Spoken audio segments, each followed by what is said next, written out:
Nine Realms is already in the house. We are Oh, live. there we go. Hello, everybody. Come on in. Step in. Be careful. Variant's in the house. I am. Watch that wire there on the floor. We didn't have time to tape it down yet. Step over that. Oh, somebody just stepped in it. Yeah, that's our notification. Nobody's there.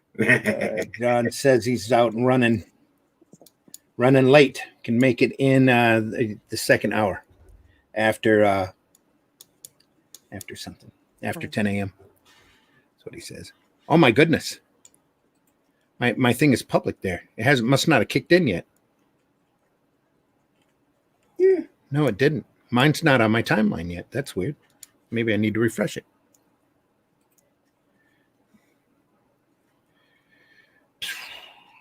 Yep, there we are. Now we're public. Boom. Come on in, everybody. Have a seat. We're going to talk funny books. It's going to be a fun day, hopefully.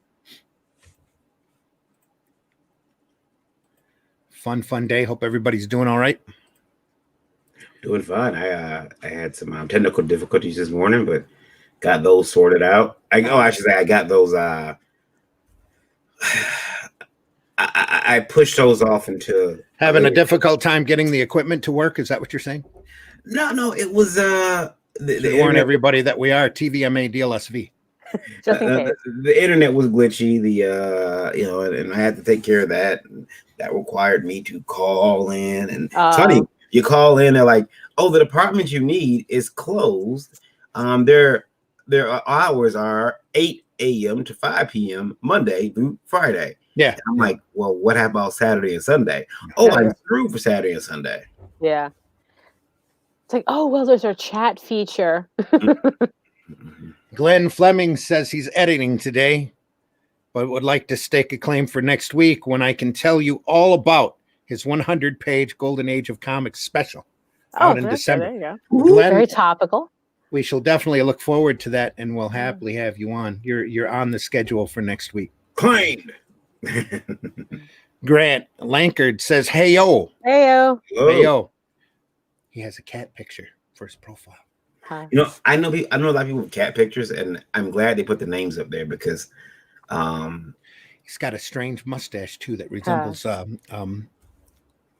Adolf. The cat.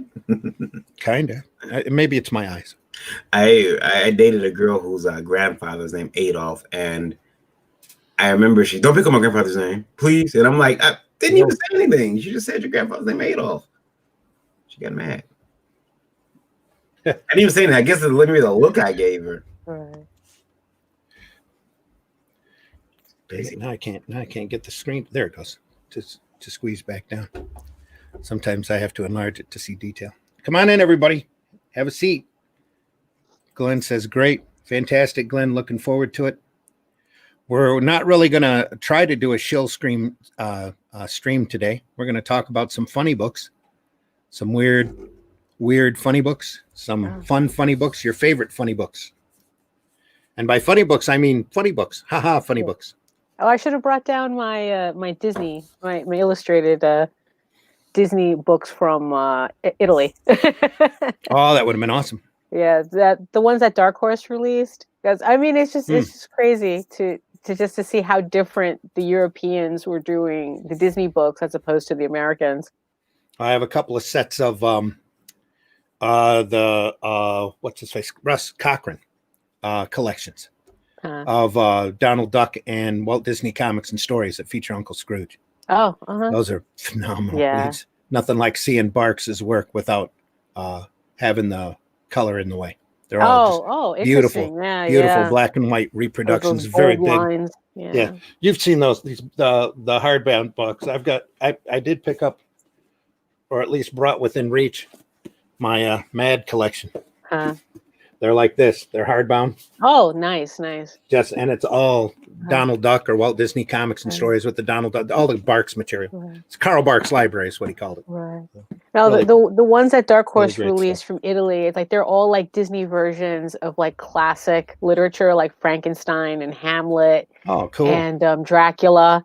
I mean, it's just Treasure Island. I mean, it was just like, hey, how come they don't still do that? Well, they do over in Europe where it's Well, yeah, appreciated. Yeah. that's the funny thing. Yeah, I wonder how it fared for Dark Horse to run Right. and distribute them over here. So I don't remember seeing them. I've never seen them. Right, yeah, no, I never saw them either. And then it's like JD gave me Treasure Island, and then I'm like going, there has to be more. Yeah. And there's a whole bunch of them on Amazon. Ah, But it's just really funny because like even the artwork is different. Like I learned that the one who I think it was like Frankenstein, mhm. like is the same illustrator from Dylan Dog, and it's just like, wow, really? Well, Dylan Dog has a lot of different illustrators. Yeah. Well, if it's I'm not one of the mistaken. illustrators. Yeah. Yeah, because there's you have to have with their schedule, you have to have Yeah. 6 or 7 books Right.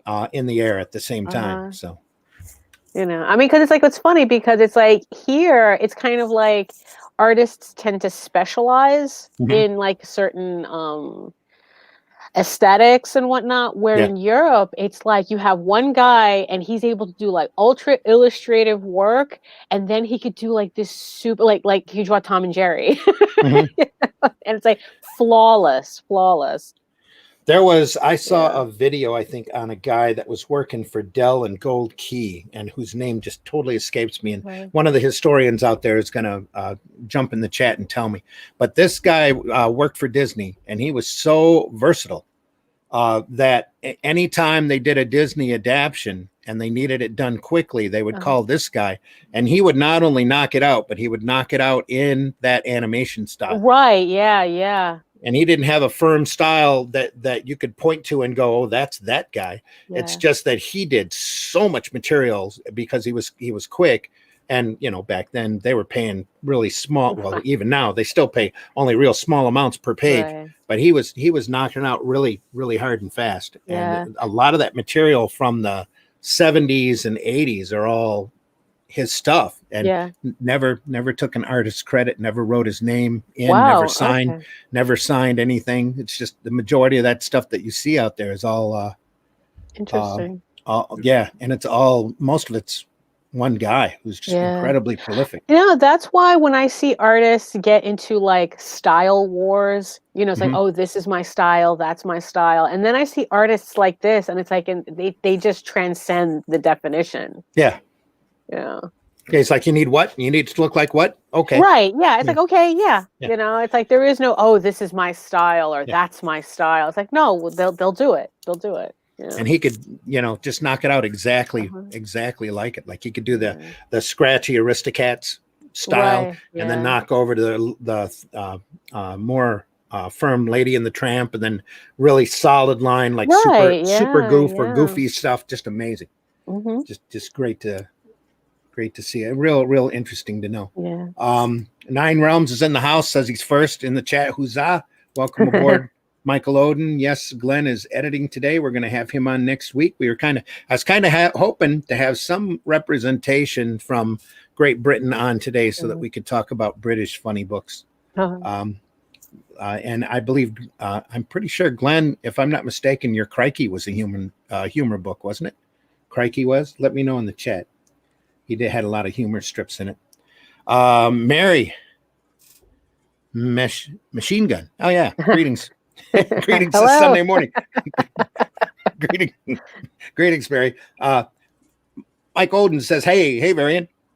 Hey, hello. Hey, Varian. Hey. Anyway, have a piece in the special about Karl Barks. Awesome. Fantastic. We will talk. Looking forward to next week. Asterix and Obelix. Marv says, are my favorite funny comics. Hello, everyone. Hello. Asterisk, yes. I can't say that I've ever read any Asterisk. Have you? No, actually, I haven't. I mean, I'm obviously familiar with it, but I'm very. I've never sat down and read it. No. It's more like we know it culturally, not directly. Yeah. But it's kind of on my list. I've got almost every Lucky Luke trade that they kicked out, and almost every version of Tintin. I think I'm missing like 2 or 3 books out of Hergé's Tintin collection. I've read some of those, but I don't think I even own. Well, I might own 1 or 2 Asterisks, but not very many. Marv says is not art. It must We hook missed into the last something. one. Yeah. We missed something. This is Funny Books. Hello, everyone. Okay. Yeah. Oh, is not R. On Amazon. Oh, so they are. There are his. Yeah, they probably are. They're probably that's the type of. Yeah. Because what is it? They're like the longest running comics in France or something. Yeah. So yeah, they should be. I'm pretty sure they're not difficult to get. Just like Tintin. The fascinating thing I found with Tintin is the different formats that it comes in. I picked up one that was bigger than a treasury size version. It's really pretty, really nice. But Hergé's got this. I'm not sure how he inked or what he used to ink or color, but he's got such a solid line about his stuff. It's just crisp, really amazing. Great work. John Celestris says, I'm running late. That's okay, John. Yeah, it's okay. Nobody's Sunday. on a firm. Yeah, it's Sunday morning. Nobody's on a firm schedule here. I almost didn't remember what day it was, so it's okay. Yeah, I sent everybody links out at the last minute in the hopes that we'll get somebody that'll pop in and talk about their favorite oddball funny book. So, hey, everybody, you're listening to the Sunday Funnies. It is the 22nd of November, 2020, and we are here not to talk about depressing, realistic stuff, or even realistic funny books as far as that goes, but we're here to talk about humor books, funny books, books that have entertained us over the years and our favorite, especially when we were growing up, and stuff we may or may not see around anymore. I changed our background. Do you see that? Yeah, I saw like all the new books and stuff. But that's good though. Then it's like different images. Down in the lower left-hand corner is a sampling of the cover from Fatman, the Human Flying Saucer. One of the most amazing books that practically nobody's ever heard of, unless you're a big fan of C.C. Beck, who did Captain Marvel for like a decade and a half. John says, good morning, y'all. Good morning, John. Glenn says, Crikey was like Comics Unlimited, although it was a magazine about British comics, things like Beano Dandy and TV 21. I ran across a few copies of TV 21. I went through my magazines in order to find a book we were going to talk about on Thursday and didn't. But I see I've got like a half a dozen copies of TV 21. I'm going to have to sit down and look through those again.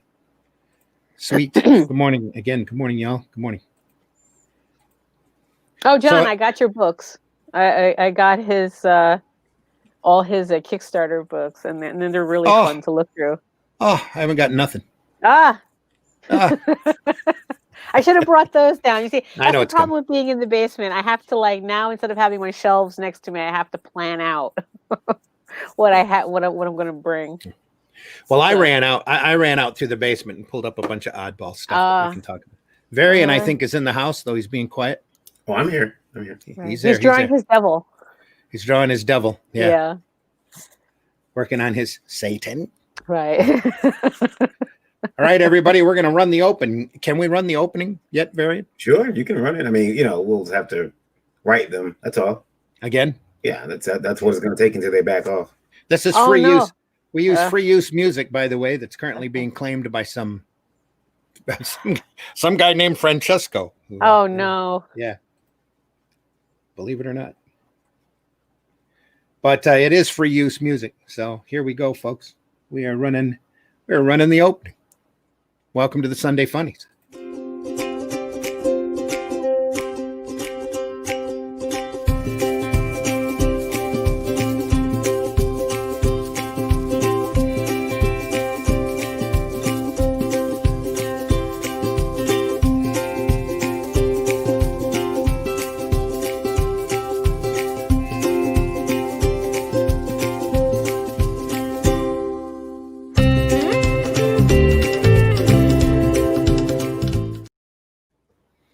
Come on in, everyone. Have a seat. We are on Facebook Live. We are running on YouTube Live. And I believe we're on Indie Volt Radio Live, even as we speak. Is that right, Mr. Varian? Yep. There's those numbers will be in a little bit, but yeah. Yeah, it takes a while. There are the funny thing is about the music being claimed is the artist Francesco is not the one claiming it. It never is it? Yeah. It's a amazing. It's a company. CD Baby. hawk for a third party. They're the ones claiming it, and it's like I've been in contact with them. They lifted it on a few videos, and then they came back and they tried to do it to our regular show at first, the Tuesday show, the Indie Bowl show, and I wrote them some very legalized letters, responses, and they backed off of those completely. Right. But now they're like, hey, wait a minute, there might be something here, and I've done some research on the company. They do that for scamming. That's what they do. They're copyright trolls. Yeah. They don't even own the actual rights of the song, but they're like, hey, we recognize this song, so we're going to. Yeah, but they do that to any 3 or 4 notes that you can string together too. Yeah, it's like we do the claim on behalf of. Yeah. That type and of the thing is, if you were monetized, they now get the money. Right. Yeah. Which is, I think, the idea. Yeah. So, which is why they do it, because it can, even a few seconds on, a few minutes on YouTube could maybe earn you, especially if it's a big enough video, can earn you, thousands.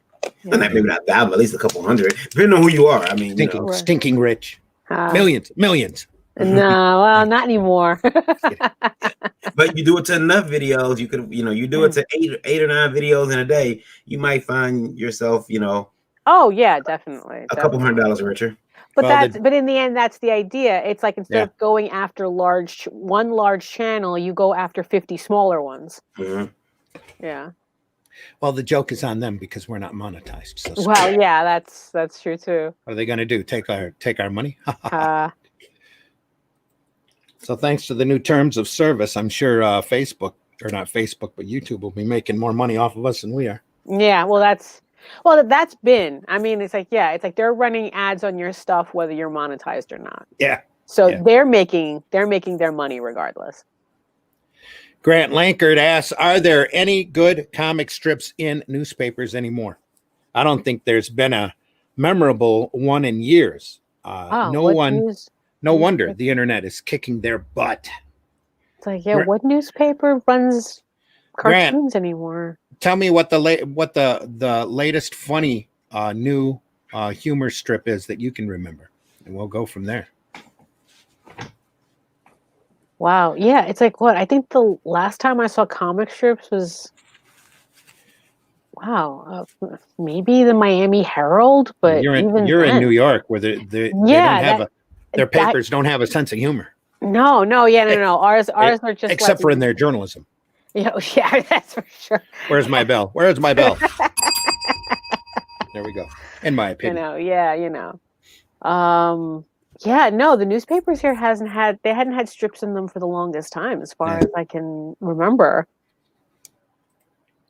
Glenn says TV 21 has the most incredible artwork by Britain's finest: Ron Embleton, Frank Bellamy, and Mike Noble.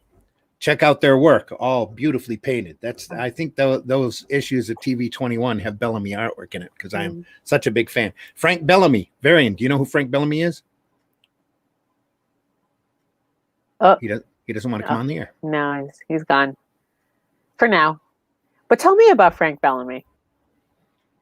I can't tell you anything about his personal life, but I can tell you that he is, when it comes to stipple work. Oh, okay. Holy crap, this guy is amazing. Virgil Finley. Pulp illustrator Virgil Finley.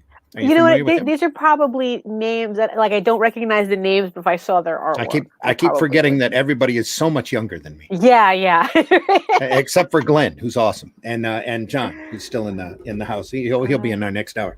But when it comes to texture work, stipple work, I don't think anybody matches Bellamy or Virgil Finley. Virgil Finley did single illustrations in the pulp magazines for years and years. Never did any sequential work that I'm aware of. Bellamy did a lot of sequential work. Are you familiar with the Thunderbirds TV show? Yes.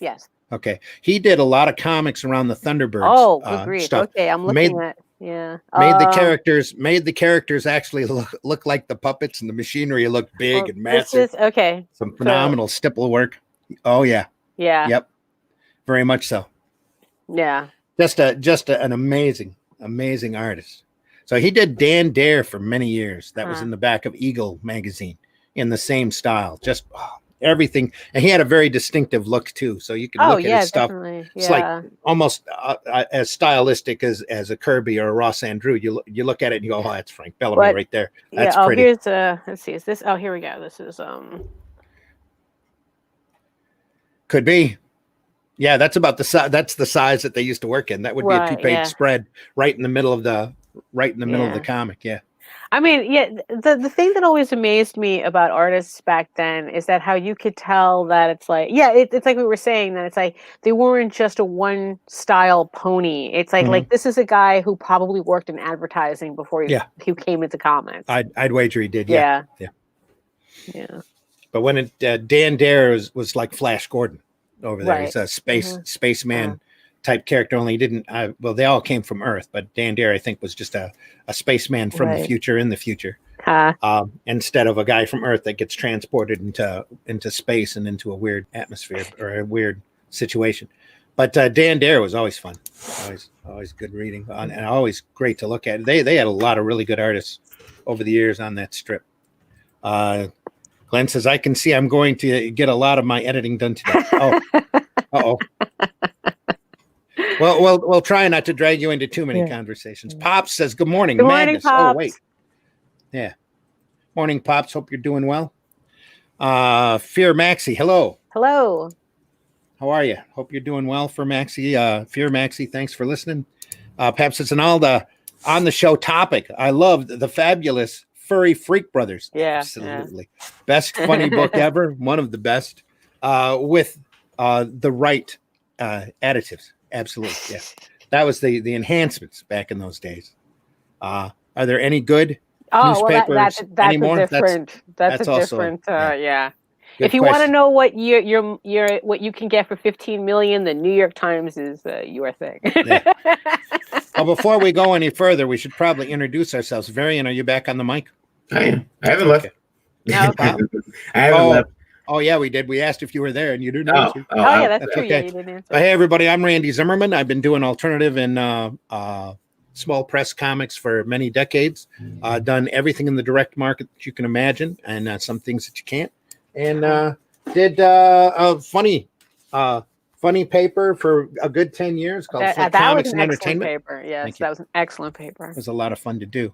And now we're back here on Indie Volt, and I have my own YouTube channel, Zimm Geek, over on YouTube, ZIMMGEEK. Hope you get to check it out.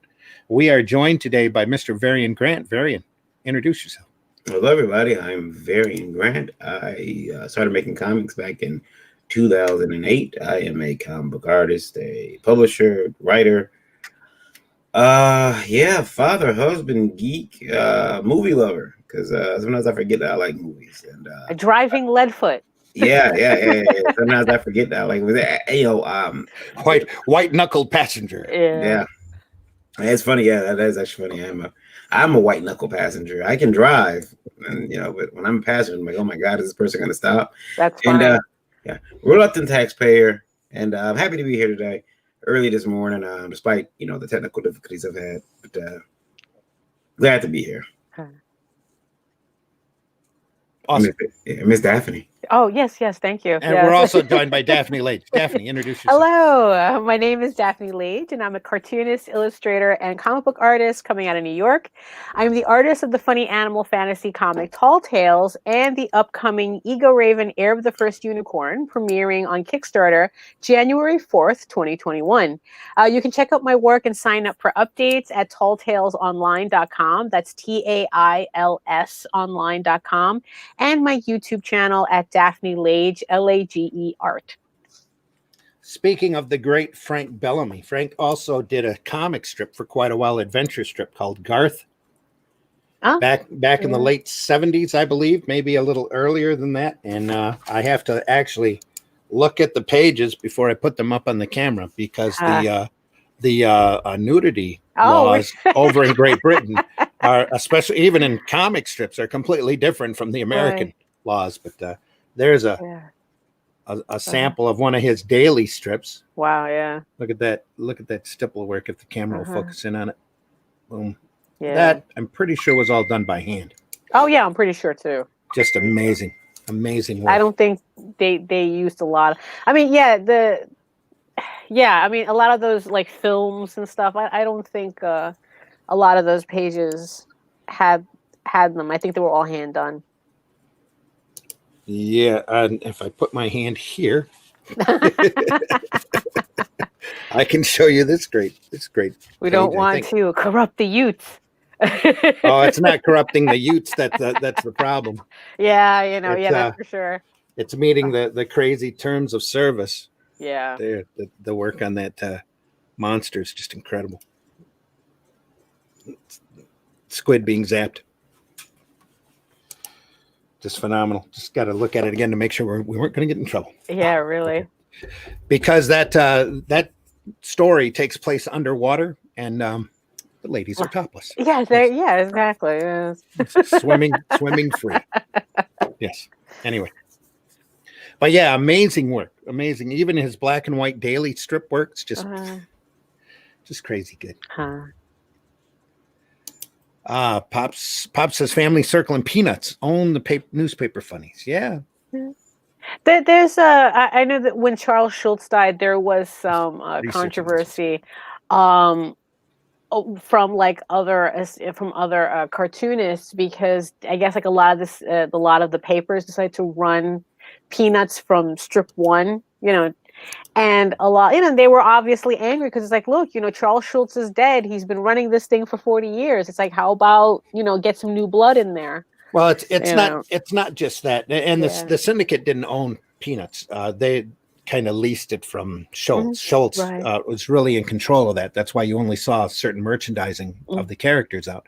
But it was Schulz had stated in an interview, if I'm not mistaken, that when he died, the strip died. Right. Yeah, I remember that. That when he left, the strip was done. Nah. Yeah. But apparently his estate came through and told, I think it was, I don't want to say King Features. I'm not sure who his syndicator was. It's probably King Features. King Features, I think so. To go ahead and run the older strips, and they were running it for a while under a heading of Peanuts Classics. Right. Yeah. I'm not sure if it's still coming out or not, but it might be. The same thing kind of happened with SpongeBob when the creator died. His whole thing was that it was supposed to stop with him, and the second he died, Nickelodeon, whoever owns, I guess who I guess they still have it. The second he died, they announced all these SpongeBob sequels. It's like his body wasn't even cold. They knew he didn't want all this to happen, and that was like the first thing they did. Well, that's kind of an example of the coldness of the corporation. Yeah, exactly. It's like, how do the rights actually sit there? Well, we don't have to do what he wants. Right. Yeah. That's because it's like, that's exactly what I expect to happen with Watterson.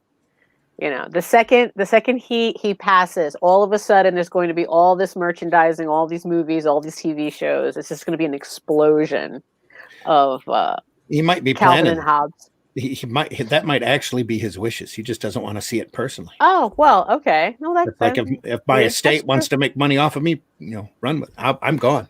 Well, that's true. Yeah, that's true. That could be a possibility too. He just doesn't want to see it. So you never know. And you and I both know that sometimes those artist people are weird. A little weird. Yeah. Can be eccentric. That's the word. Yes, exactly. Yes. Whereas I think we ran that last week. Popeye says a comic artist ain't no different than you or me or anybody, except he knows how to draw pictures and is crazy in the head. Yeah, I would love to have that on a shirt. That's so. I have to find a high-res version of that, because that's, it just whatever Popeye says is true. It's a little close to home. Yeah.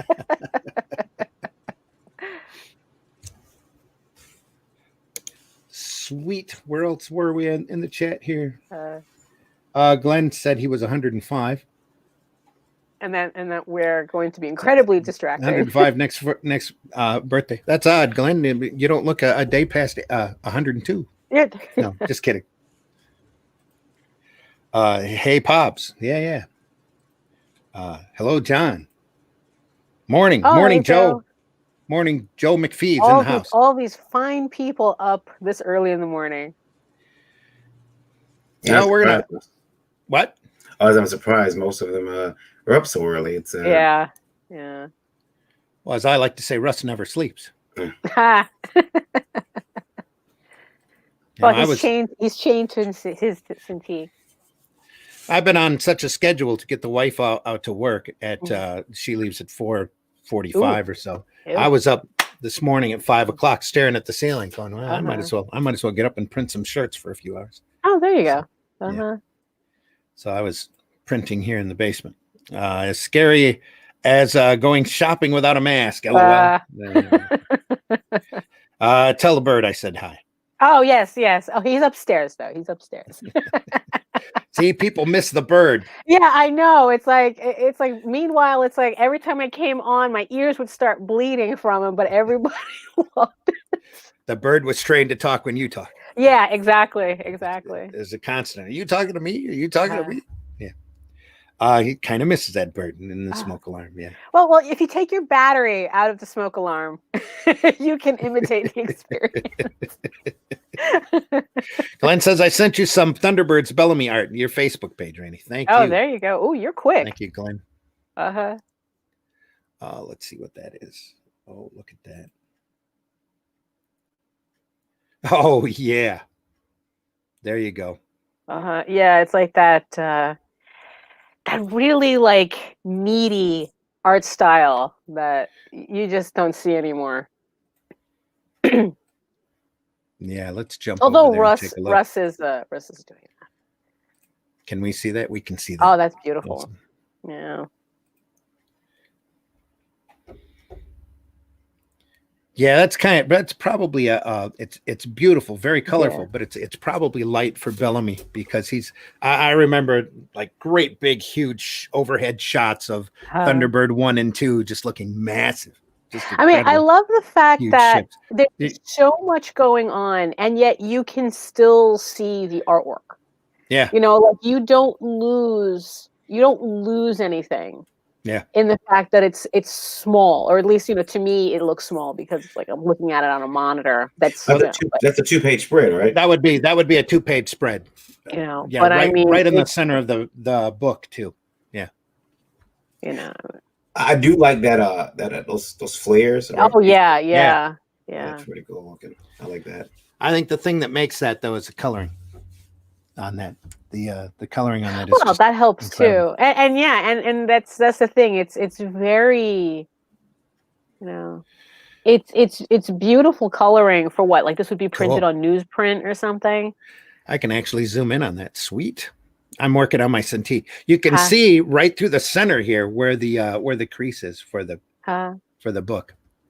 But yeah, look at that. Yeah. There's Thunderbird 3 right there. Just beautiful. Look at that. Just incredible stuff. That balloon shape kind of bothers me. You see, and also, well, those are done by hand. Those are all done by hand. You can tell. Yeah, there's a balloon shape, and that one too. It's kind of like that egg one right there. It's like, can I do that? Is that what we're doing now? Can we do that? Well, if your artwork looked like that, you can do whatever you want. Yeah, I guarantee you do it today. Somebody's gonna be like, "Hey." Well, they're always. What's up with your balloon shape, sir? Yeah, it's called doing it by hand. Yeah. Look at them tails. That's the one thing that throws me. The tails are really long, especially on this panel here. This is an hour later. Look at that tail. And back that, I'd probably kicked that out in the other direction and had it hitting the back of his head.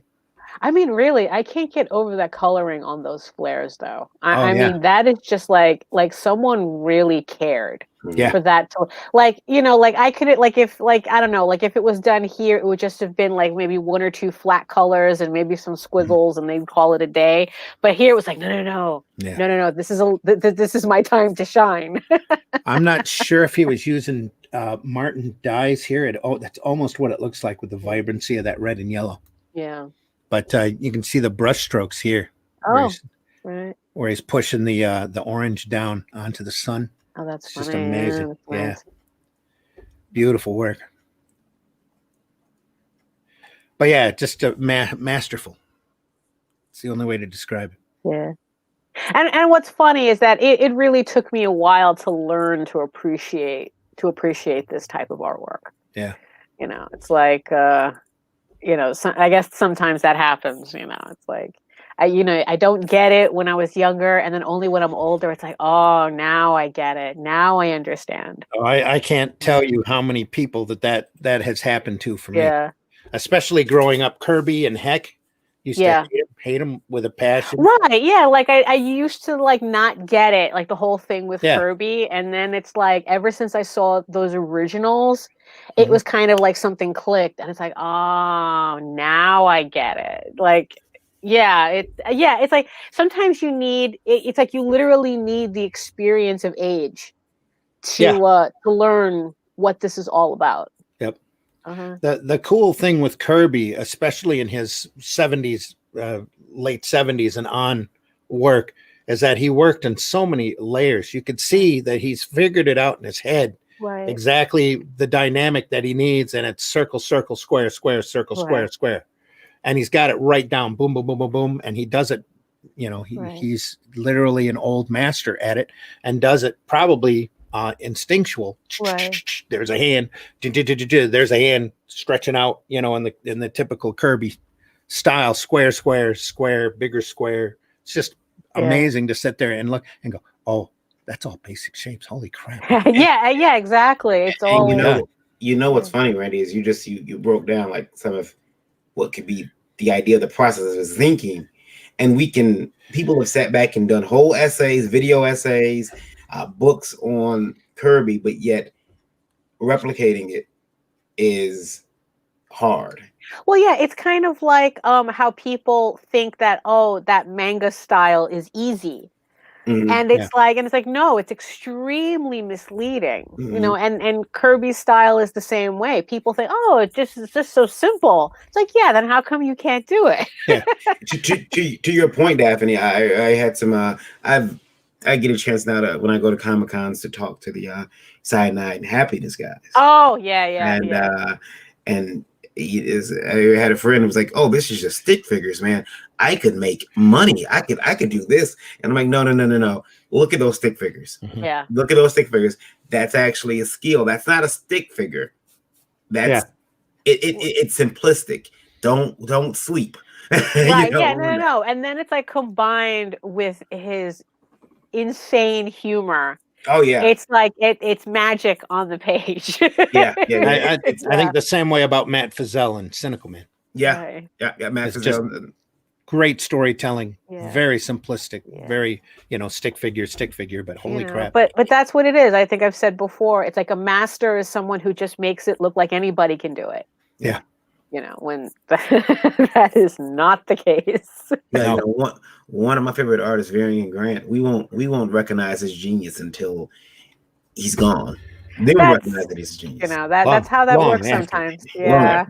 Long after he's gone. Yeah. Uh-huh. I was talking to a friend of mine, J.R. Dunn, who's writing his first comic, and we were talking about realism in comics yesterday, and between playing with his adorable baby, because he brought his son over, we got to talking about realism in comics and how it can actually work to the detriment of your book.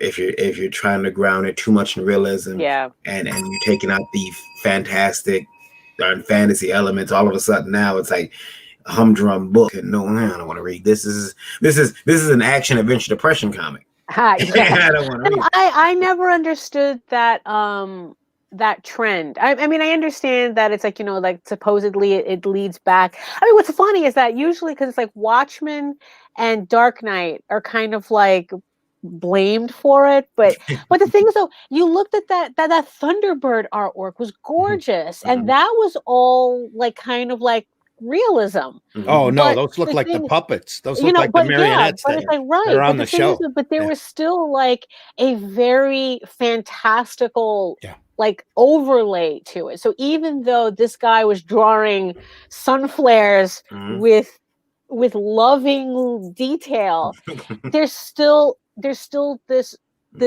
fantastic element to the artwork. Yeah. Where a lot of like these so-called realistic books now, it's like how did you suck all the fantasy out of a comic book? Yeah, and two things, by the way.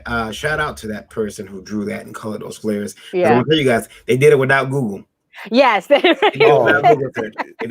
We're talking old Yeah. school here. They had pictures and encyclopedias. Yep. I get laughed at because I still have collections of encyclopedias, whole sets. Oh, and I get laughed at like, Britannicas. Why do you have Britannicas and the New World encyclopedias? And I'm like, because what happens if my internet fails me one day?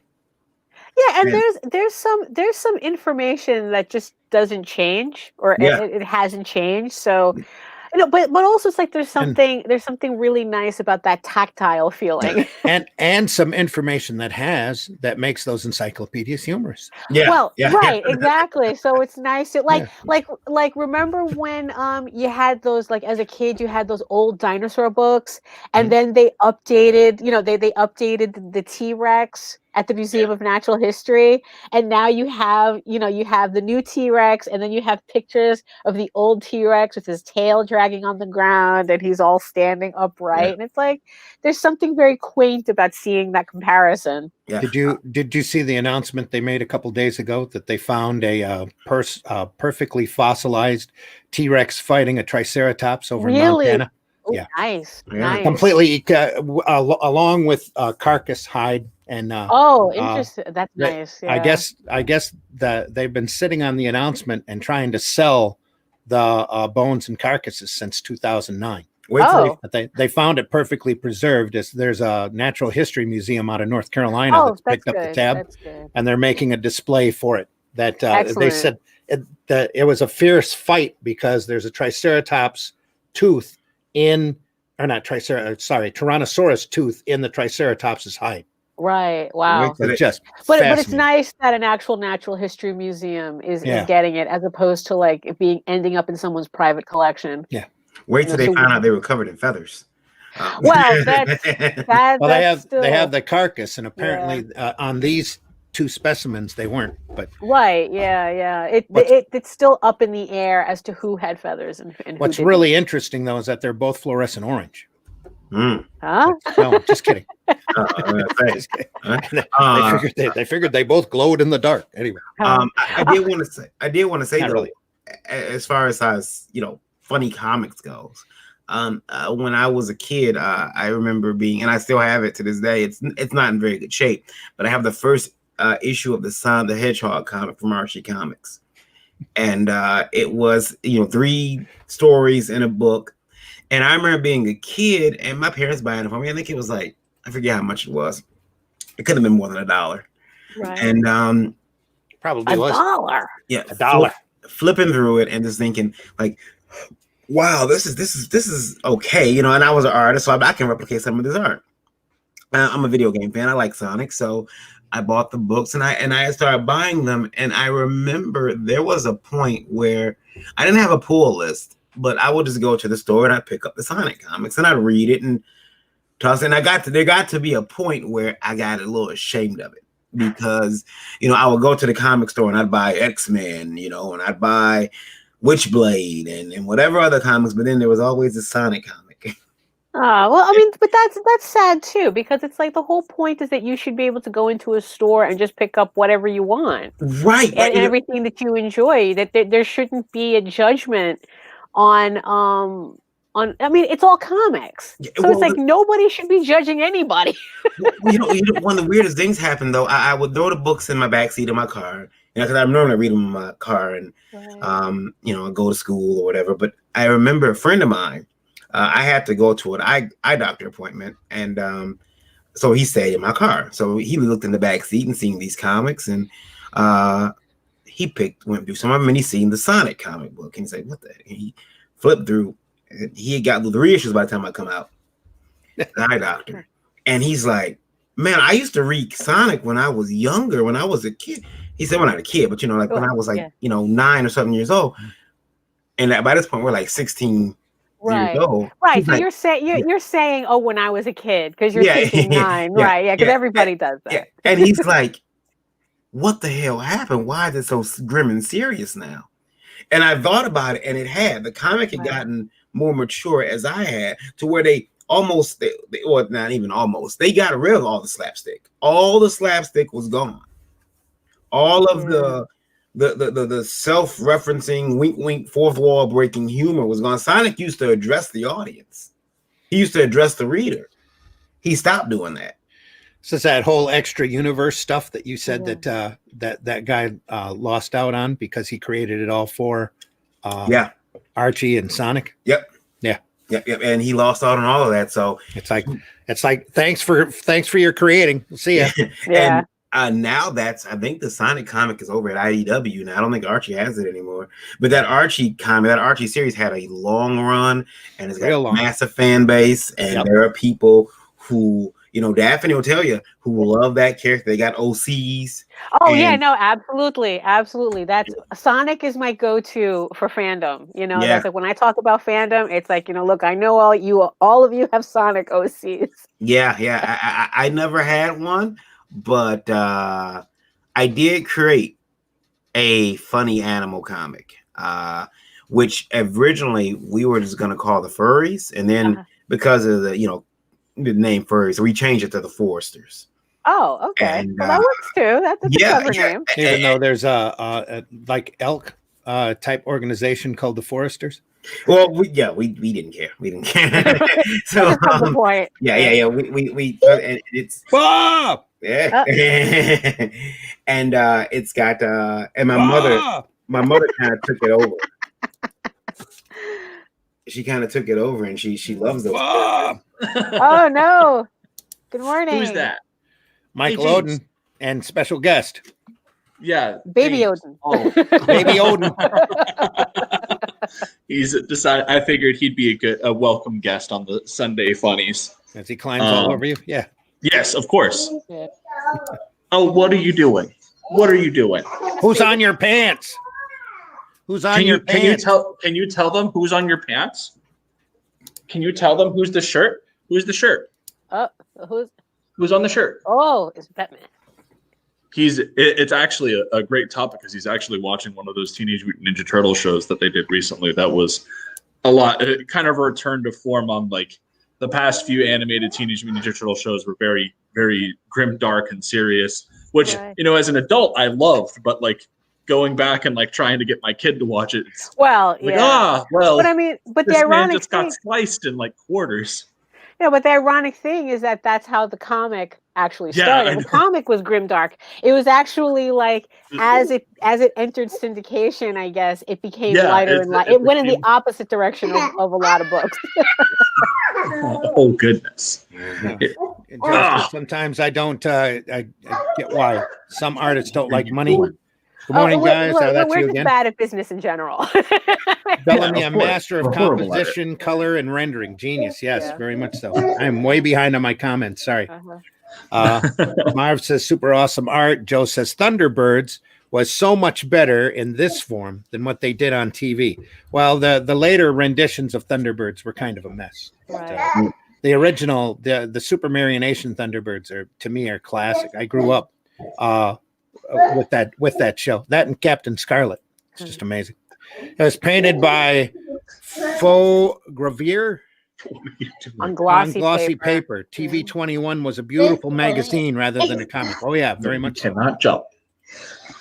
But again, over in Great Britain, over in Europe, anywhere but the States, comics are really looked at. I'm gonna mute you, Mike. Sorry. Comics were looked at as high art. So when Frank Bellamy and Faux Gravier, I hope I'm not killing his name. Gravure? It looks like a gravure. Gravure. When they did work, they were doing art, and they knew they were doing art, and it wasn't just I got to get 2 pages in to the magazine before such and such a date, and I guess I got to squeeze this out somehow. And I gotta make a living besides. So back then they were treated as true artists. Yeah. I didn't want to sidetrack you, but I was mentioning that I had created some furry characters, or Oh funny. yes, we were at the Oh yeah, Forester. sorry. Yeah. And I didn't want to sidetrack you. Hey, hang on, let's work our way to it. All right. Okay. The balloons were stuck on. Yeah, Oh, I figured they were overlaid or cut in. Yes, Dr. Martins dies. Yes, took him 3 days to produce that. Yeah, well, it shows. It's it does. You can see the care. People who watched Kirby draw say he didn't plan out any of his pages. Yeah, well, no, it was probably like Amadeus, like it's all up here. yeah, he did, but he didn't. I'm sure he had the script laid out, and then the instinctual, like I said, everything was in the back of his head. And probably what it is that he didn't need to thumbnail as much. There's a phenomenal story I heard about Frank Lloyd Wright about the falling water architecture that he did, where he took his crew out and they surveyed the area that they wanted to build the house on, and he stuck pictures up and a schematic of the property, and it sat there for months on a bulletin board. And then somebody called up one day and said, "Look, you've had this long enough. I need to come over and get those plans. Are they done?" And Lloyd Wright said, "How far away are you?" "Oh, 6-hour drive." "Yeah, they're done. They'll be done by the time you get here." That's amazing. And so he sat there with he had an assistant or two that just kept him in sharp pencils. And he sat there with a ruler and it was all in the back of his, it was already in his head. He had already figured everything out and worked out all of the problems. He just hadn't taken the time to put the thing down on paper. That's awesome. So he just sat there and boom, boom, boom, boom, boom. They said it was amazing to sit there. Their jaw was dropping because this is, it's looked at as one of the greatest architectural builds, amazing structures. And it's back of his head. Here we go. Boom, boom, boom. I'm sure that happens. Yeah. Kirby was the same way. Hey, I got to draw a dynamic picture of Captain America fighting a bunch of guys. Oh, got it. Here we go. Done. It's crazy because I was and Randy knows this because I came on a while ago, but I recently purchased his first collection of Fourth World of New Gods. Mm-hmm. Oh my god! Mm-hmm. It's one of those things where you think back to these older books and you're like, there's like probably a few of these that haven't aged especially well. But you read this thing, it's just like, whoa. Yeah. Just dynamic, the dynamic panels. Even the dialogue is like the thing that I really appreciated about it is it's kind of this timeless epic style. Like he doesn't, like he doesn't bother trying to throw in like anything that's like current as far as like jargon and talk. Mm-hmm. It's all like heroic epics. And so like when you hear Orion talk to the other new gods, it's like, oh man, we're about to go to this dude's about to go to war, is about to mess some people up. Let's do this. I mean, it's a fine, it's kind of like a fine line with, because this is something that I'm kind of struggling with. Like, I know that we all work in fantasy worlds, but like, how far do we commit to that? To the, because it's like I'm completely addicted to The Witcher right now. And it's just really, and it's just funny how sometimes they just use like modern curse words or something, or like just things that are kind of modern, but in the context of the world, it allows you to kind of like accept the world more. While in some cases, like adding in like certain like lingual modernities can take you out of a fantasy. So it's kind of funny to see how that line is drawn depending on I guess like whatever is being created. Like with Kirby's stuff, it's like it's not he didn't bring in the modern world. Yeah. For the sake of the audience. At that point he was in his own. Yeah. He had his own, I'm sure he had it like a switch. Right. That he could jump into New Genesis Apocalypse and then jump out instantaneously and go to dinner. Right. Yeah. Because it's kind of like also like reading Dune, where it's like, Frank Herbert just made up things full cloth, and you just accepted it. Like It was he, like, yeah, he but really that didn't. worked. Except there's certain things where he really didn't explain anything, and I'm No. reading it, going, "Oh yes, of course." The thing with Herbert though is that it took him years. It's like Tolkien, sitting down and creating an entire fantasy world. That's exactly what Herbert did, along with all. That's why everything was so real, because by the time Herbert sat down and wrote Dune, to him it was very real. Yeah. And he had everything out, and including the definitions of the terms, because it probably took the movies in order for a lot of people to know how some of them words were pronounced, and the way that they were spelled. And it's a really interesting point. If I can talk, Daphne was mentioning the whole contrast between like how real do we want to like put this and what have you as far as our writing and everything. I think the big reason why you have the Witcher work is and things like it is you look at the surrounding world and it's very stereotypical, medieval, even the way people talk is like it feels like that, but the Witcher represents that gritty underside of it. And so when he speaks, that's generally where you see the majority of it. It's usually not even like the big modern words that you see go in there are profanity. Like that'll be like the thing is he'll use something that's like they didn't have that back then. It's John. I just brought John, the animator, in. John Celestri. How you doing, John? Hi, how you doing? Good morning. It's running. I'm running late. That's all right. You're not running late. You're never late. Yeah. You come in just at the exact time you need to come in. You're never late with us. We're trying to work our way over to Varian's funny animal book. Oh. He's been real patient about showing us. So, you still there, bud? I'm here. Yeah. All right. We still have just a couple more to go. Right. Simplistic art is harder than detailed, because you can hide mistakes. Yeah, that's true. That's true. I mean, that's what's funny is that in art school, that's kind of like the first thing that we kind of learn as amateurs, and that's what it is that it's like we start to learn rendering, and everything looks better because of it, but it's still all wrong. Right? Yeah. So there's this phase where everyone is over rendering everything. Joe says that was very true with New Gods and Mr. Miracle. Not what Daphne said, but what Moden was talking about. Yeah. Cameron is alive. Cameron Payne. Good morning, Cameron. Marv says, I'll see the replay later. Have fun. Be safe. Thanks, Marv. Bye. We'll see you. Joe says John Celestri is early for the next hour. So everything's okay. Okay, yeah. Oh, okay. There we go. John Celestri is the resident Gandalf. He is never early, nor is he late. He arrives exactly when he means to. Exactly.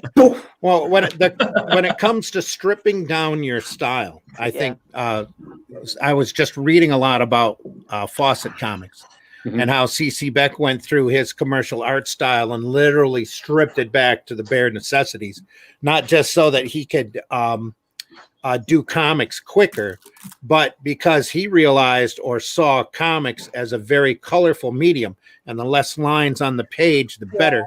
Yeah. So you got a solid shape with a solid line with solid color right there. And he was in charge of the look of the Captain Marvel part of the books of the Fawcett line, and which ended up making, selling millions an issue. I think they were up to 4.5 million per issue of Captain Marvel adventures, and it was coming out every other week. Yeah, Captain Marvel adventures every other week, which is crazy. Insane. It's crazy. I just need Doc Shaner and Paul Dini to team up and do a modern Captain Marvel book that takes place in Fawcett, and it's just like effectively all-star Captain Marvel. And it's just a love letter to everything that those books used to be, because I can't stand any of the stuff that they've done with him since New 52. It's funny. It reminds me of when Marvels came out, the Alex Ross book, and my father was looking through it because it had Captain Marvel in it, and he was like going, "What is this crap?" Yeah, that's not Captain Marvel. Yeah. Right, exactly. I got a whole, this is not Captain Marvel. Mhm. And he says he couldn't understand it. I remember like he found a George Perez Teen Titans and he's like, what is this? It's like, what happened? You know, it's like, what happened to the comics I used to grow up with? You know, when Dr. Sylvana would steal all the world's radio knobs, the knobs on all the radios, and that would be the big crisis, you know? And what's funny is that then I eventually found the collection of, I think those Golden Age Shazam comics, and I gave it to him. They're great. And when he looked at it, it was like he was 12 again. He's like, "This is it. This is the book. These are the stories that I grew up with." Yeah. So there's a difference in Otto Binder and C.C. Beck. They understood eccentricity. Yeah. And there's a difference between being silly and stupid Right. and off the wall and being eccentric. Uh-huh. Eccentric is Mr. Mind, the little worm being the most evil villain in creation, the universe. That whole concept, today you say, well, wait a minute, how does he get his stuff? How does he do this? He had a radio transmitter, a microphone. That's how he was able to talk, because he would from an antenna to the radio, and then he'd blast out his instructions to all of the villains of the world. So I mean, but that you have to have that kind of mind. And when they tried to redo it in 1970, 71, Beck came on as the artist, but, Denny O'Neil did not understand Captain Marvel. Right. And that's the innocent. There's an innocence, but yet playing it straight. And people don't understand innocence anymore. Well, and also it played off that. on the fantasy element of the Oh, yeah. video. Yeah. It's not just that, but when I got an echo coming through somewhere. Yeah, so do Let I. me see if it's me. Is it me? I don't know. No, it's gone now. Oh, Okay. So Is it back? I don't know. it's No, probably it's not live. back. It's probably StreamYard acting up again. Glenn Fleming's trying to come in. That's what it is. Oh no. He is too. So there he is. I'm putting ears on. All right, Glenn, I'm going to have you on just a second. But what I wanted to say is that there was a whole era of whimsy there Yeah. that was in those Captain Marvel books that sold tons Yeah. to everybody. Everybody read those books, even though they were goofy, or you read them now and you sit there and you go, that's not modern comics. What's really a shame about that, though, is because the book that really got me invested into Captain, because I remember the first time I had seen Captain Marvel was on an episode of Justice League Unlimited that I adored. And so the first big book that I actually found and read of his was Paul Denny Alex Ross's Power of Hope, which is this beautiful comic with all of that whimsy. But it also tackles some very serious subject matter and showcases just how tremendous of a hero he is. Are you good, Glenn? You good to come in? Hey guys, I'm gonna pop. I am going to pop off because my son is going around on his Spider-Man scooter. All right, Michael. Thank you. Thanks for coming on. Absolutely, it's been a blast. It's great seeing everybody, and we'll catch you in a bit. I'll see you, Glenn. How you doing? I'm okay. Can you hear me? Oh, Yes. Perfect. You're fine. Yep. Great. You're good. I have to come in on this show with Frank Bellamy and all this kind of stuff. You just couldn't edit under these conditions. No. We were going to have you on next week. So we'll still have you on next week. Good. No, I just wanted to show you something here from a guy called Don Lawrence, another British artist. That name's very familiar. He drew a series called The Rise and Fall of the Trigon Empire. Yep. Well, this is from one of the books. This is the same kind of stuff. Look at that. Wow. Yeah. You know? Yeah. Absolutely brilliant. And all these things are hand painted and hand drawn, no computers in sight, just real artists, absolutely incredible work. And what I was saying before on the thread about it's called, I misspelt it, it's called photogravure, the printing technique. I think it was pretty new in the 60s. It was introduced for magazines, and TV 21 is more of a magazine than a comic, if you will, because a lot of the artwork needed that kind of paper to look its best.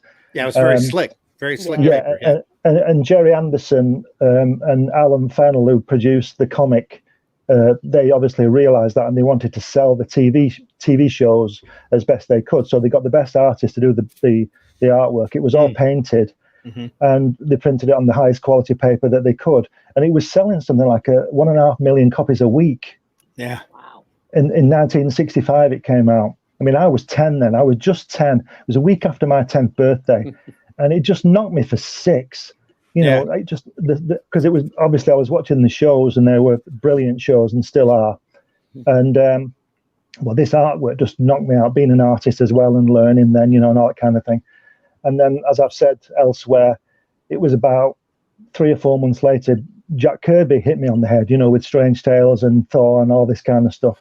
So I got a real double whammy when I was 10, and you know, these people were pretty good, weren't they? So I was there at the right time as far as I was concerned, you know.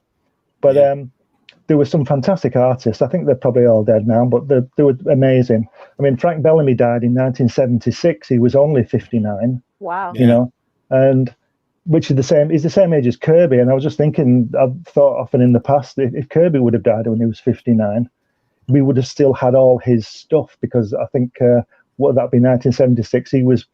We might have missed a few Eternals and things at the time. Do you understand what I mean? We might have, yeah, we would have missed all of that.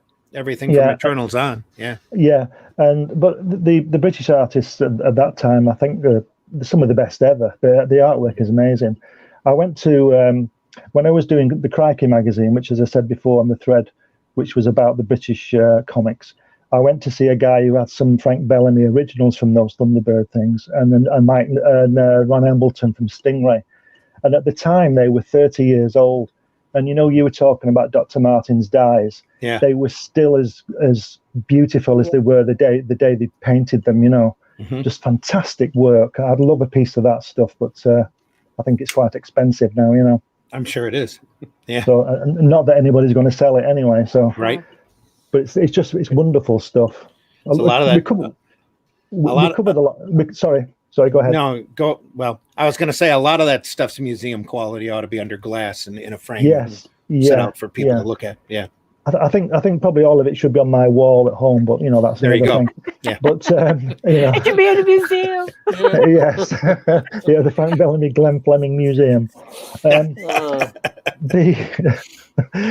was talking to somebody who knew Frank Bellamy a while back when I was doing Crikey, because we covered a lot of his stuff in that magazine, and Bellamy was doing all sorts of things. He wasn't just doing that during the week, and they used to draw directly on artboard, which doesn't sound too strange, but it was not a lot of roughing out. It was, you know, like Kirby, it was sort of a set line. They knew exactly what they were going to. They didn't have to put 3 lines down to get one.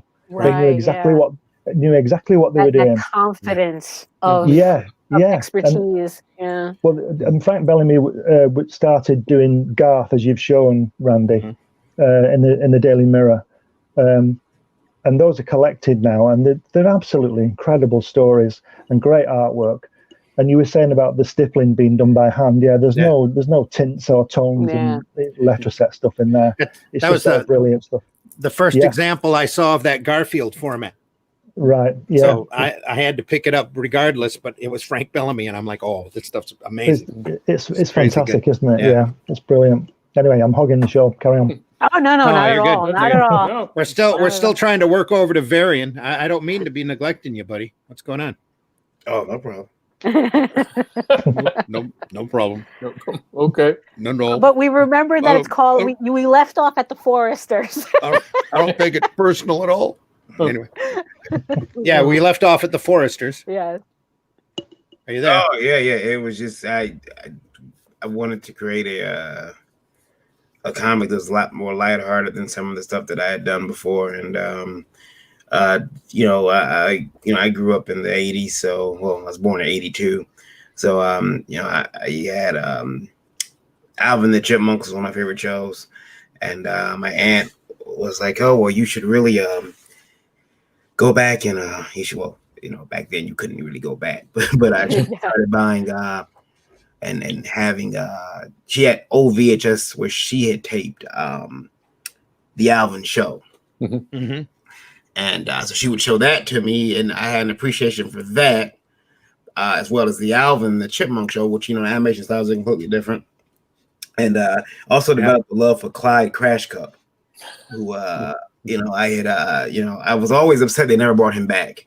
Like, even as a scientist on, like, a little, have it on TV, have Simon have a book wrote by Clyde, but I always thought that was pretty cool. But so it was really influenced by that. But I drew this whole group of kids that were actually inspired by people I grew up with. So there was this one kid that reminded me of a turtle because he always carried a backpack. So I made him a turtle, and just I had a lot of fun. But yeah, so and then I gave my character a little sister. I don't have a little baby sister, but I figured they gave him a foil, and so this is the first, well, not the first image, but the images I drew of them have been lost to time. Oh no. I had a young lady, she did a design for them. Oh. She took over drawing the comic. Wow. So she drew Mikhail there, his little sister Tanya, and the girl that Mikhail is like fawning over all the time. And so she worked on it for a while, but we ultimately couldn't get the book together with her. But I had met a young artist, he's been in the chat before, Jason McCormick, who was very good, has a very good cartoony art style. And so he did start working on the book, and this is the cover we did. Oh, nice. Wow. And so that was before. Then we actually gave that away to my son's school. Wow. Yeah, we had all the kids color a picture. We printed the book and we gave it to them all. And the weird thing is my mother wants to take it over. My mother really wants to focus on the little sister as like the main character. And it's funny because my mother's a liar. But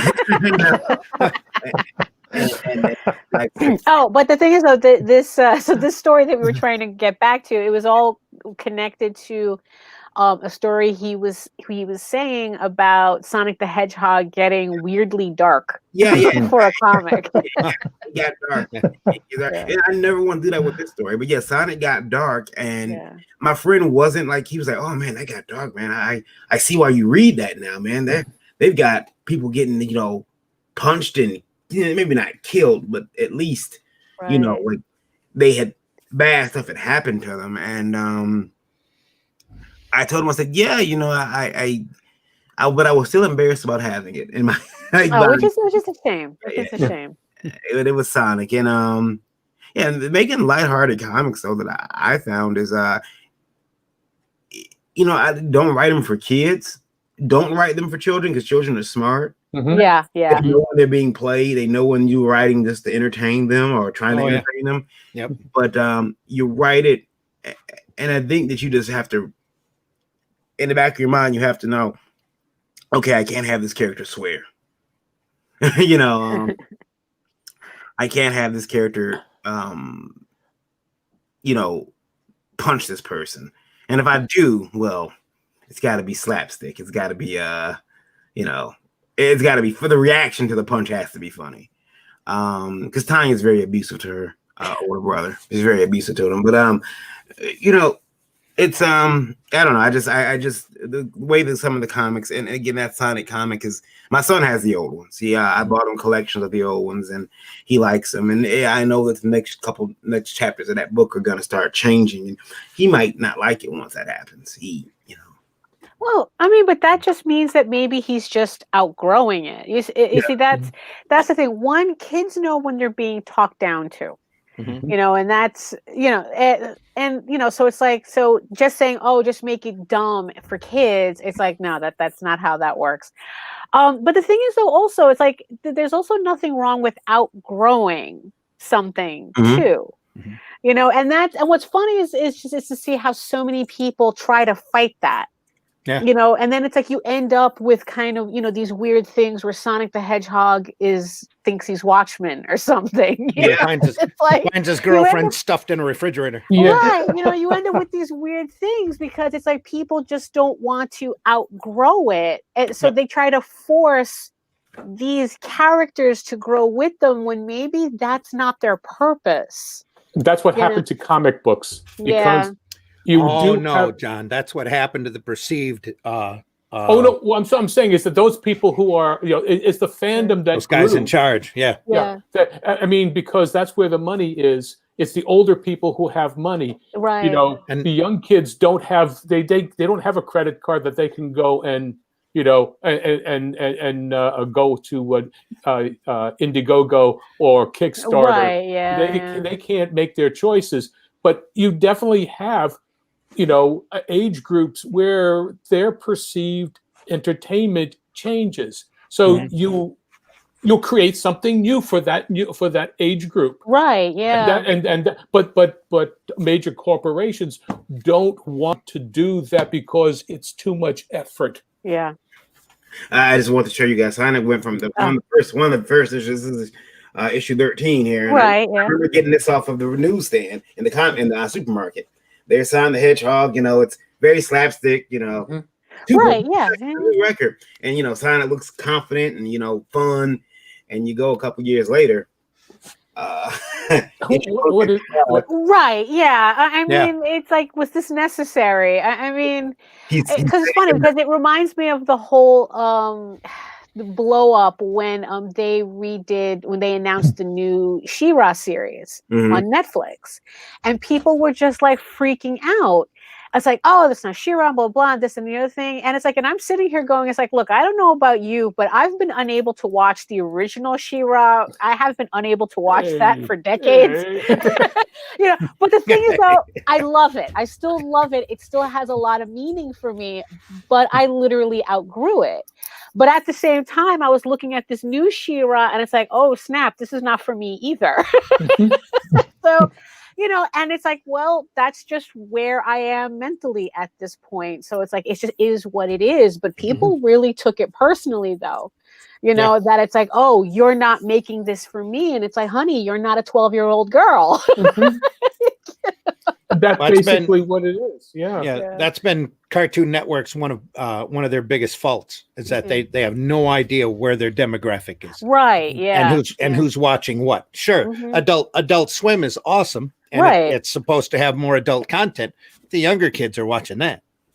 You know, the older kids are trying to find the stuff that they kicked over to Boomerang that they've now kicked off the air entirely. Right. Boomerang's all the crappy stuff that Cartoon Network had on the so-called original stuff when they, you know, Johnny Bravo, and if even that, that's probably shifted since then.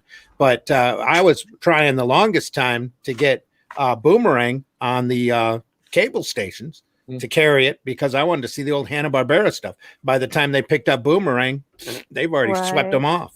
So, and there's no place right now to find the early Hanna-Barbera which is a shame on a regular basis. Makes sense. I mean, it's like we have all these cable channels, and it's like, really, you can't figure out how to showcase these old cartoons? Yeah, there are only four corporations. Yeah, well, yeah.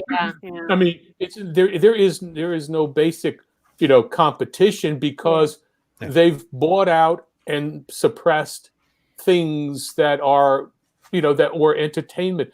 I mean, I grew up in the uncut version of all of the Fleischer, Betty Boop, Warner Brothers cartoons of the 1930s and 40s and 50s because I'm in 1945, 49 is when I'm born. So I watched all the black and whites, everything uncut.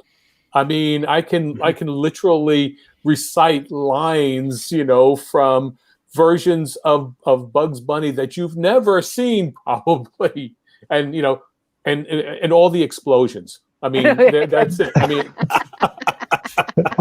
you know, I had all the explosions, but you know, I mean, but you don't learn, you don't understand what was before. Right. Coming around back to say C.C. Beck and Captain Marvel, his simplicity of drawing is like animation at that time, because every line had to be moved. So he's saying, okay, what's the simplest way to do it? But if you look at drawing like this, he has had the ability to. That's a C.C. Beck. Look at that look at that upshot jawline. Yeah. Don't tell me he was cartoony, because he couldn't draw. Yeah, no, definitely. Yeah. That is the difference. And understanding what not to put down is even more important than what to put in. Yeah. I think there's a big quote by Alex Toth saying almost exactly that. The true work of an artist is not knowing what to put down; it's what not to put down. Yeah. Yeah, it's that saying. Keep it as simple as possible. Go ahead, Jim. It's that old saying, isn't it? Less is more. Yeah. Yeah. Very true. Yeah. Yep. And what's funny is that, and I think that what's funny is I seeing like nowadays what's considered like drawing for color. And you can, it's like, and everyone just like if they just put in all the basic lines, there's nothing in there because everything is supposed to be filled in with color. But the ironic thing about it is that this bold style was also made for color. And the colors just work so, I mean, me personally, it's like, I just think that the color works so much better when it has that really beefy line to work with. Yeah. As opposed to like all these fine lines that they're saying, oh, I don't have to put in shading or black areas or bold lines. It's all going to be in color anyway. And it's like, yeah, but your artwork should work regardless of whether there's color in it or not. I shouldn't be sitting there squinting and then you saying, oh, well, it's supposed to be colored anyway. One of the great things that Frank Bellamy did, and those artists I was talking about, the British ones, when they were painting, there was a lot of, as we know on this panel now, I'm not sure about everybody, there isn't a line around anything. Yeah. Right? So it's your form. So when you look at the Frank Bellamy stuff and the Ron Embleton and all this, because they're painters and they're painting it, there's not a lot of line work. And you would get the, like the edge of your jumper there, of your sweater, going fading, so you could see the background and that kind of thing. You know what I mean? And Bellamy does a lot of stuff with white, and he did that in the Garth stuff. There's not a lot. He would draw a face, the side of a face, but he'd leave this part with no line. It would be white against white, but you could still see the shape of his face. Yeah. And then a lot of people think that we just color the drawings in, but we don't. It's part of the form of it, and that's why color works and why shading with the pencil works and why just line work can work. It's as we were saying before, it's not what you put in, it's what you leave out. Yeah. But you've got to understand that as well, especially with using the color, because you don't want colors to clash and all that. But that's your composition. So, but that's the same thing. I'm sorry, I was going to say, there's the same thing in writing. Writing a story, a comic book story, every line should matter. Yeah. That you say, don't, and you do not have to fill the page with dialogue or exposition. Yes. Make it very simple. I mean, just cut. Like kill your little darlings. I mean, just take a red pencil and just strike out what's important. Oh, there he is. Yeah. That's it. Fantastic work. Yeah, I mean, it's like, look at that. It's like you can tell at that size, like so much is going on and nothing is getting lost. Silhouettes, silhouette form. This is the thing that it drives me crazy about people who have not had even look an at understanding of the principles. Is that they say, well, I want to have it forceful, straight on camera.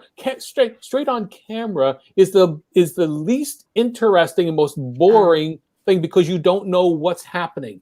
Right. Yeah. It's just all you're seeing is the outline of the character straight on. But if you're like this, whoa, suddenly it's different. Right. Yeah. This is one thing. This is something else. Yeah. Look at the dynamics that you can get. but just tilt the camera. But a lot of people, just don't even understand. Tilt the head when you're drawing the character. Do something. What's happening there? I mean, I've already gone through a bunch of poses, but this is how animators work. So if you don't have the understanding that you don't have to have a rigid form, everything could be plasticity, and there's so much energy that you can get from panel to panel, so that it isn't just cut and paste, and you're just not tracing the same old form. Because don't worry about it. Just draw it. The poses and the artwork should be an expression of the energy of the scene. Right. Oh, there you go. Sunday morning. That's something Sunday I morning find. preach. Yeah. Here's your lesson. Yeah. That's something I find with a lot of artists, is that they tend to overthink what's going down. But not for nothing. It's easy to overthink. It is. And it is. But you can see, sorry, Randy. Sorry. No, go ahead, Glenn. Go ahead. You can see Kirby's experience in animation with his work, because if you look at somebody like Kurt Swan, who drew Superman, who's a great artist, but I would say he was sort of a weak artist. There's not much energy in his drawings, even though he was a good illustrator. But with Kirby, you would never see, when he punched somebody, the character, and there was a lot of that in Kirby comics, wasn't there? He would never draw the fist hitting the chin. He'd either draw the fist right back or right through, and you would get he would show you the movement and the energy of the drawing and what was going on. Whereas Kurt Swan would just have Superman's fist like that, doing nothing, like he was just saying, "How are you doing?" Which is ironic, because you would think the point of impact would be an exciting scene, and it's not. But this is why you're placing the fist there. You're not going right. You're not. It's the reaction. Yeah, that is the story. The reaction is, he just got hit. Not that's why Kirby. That's why Kirby, I think, draws action and not violence. Mm-hmm.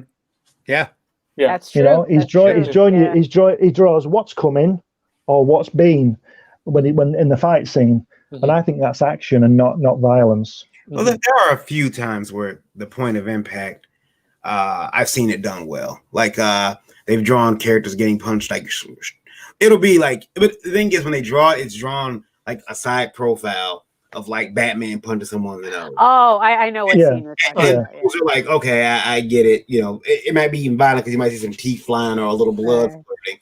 But I do like it, again, before and after. One of my favorite punches, my friend used to call it the Superman punch, which is Jim Lee drew it in Batman Hush, where Batman punches Superman.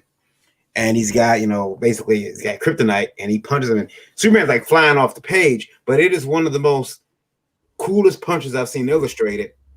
And it was action. It was like, hey, look, he just knocked Superman clean the hell out. And, but yeah, I think that I remember the first time I was told draw everything afterwards. Draw the reaction to the punches, draw the reaction to, what just happened. But you can't explain it to some artists now.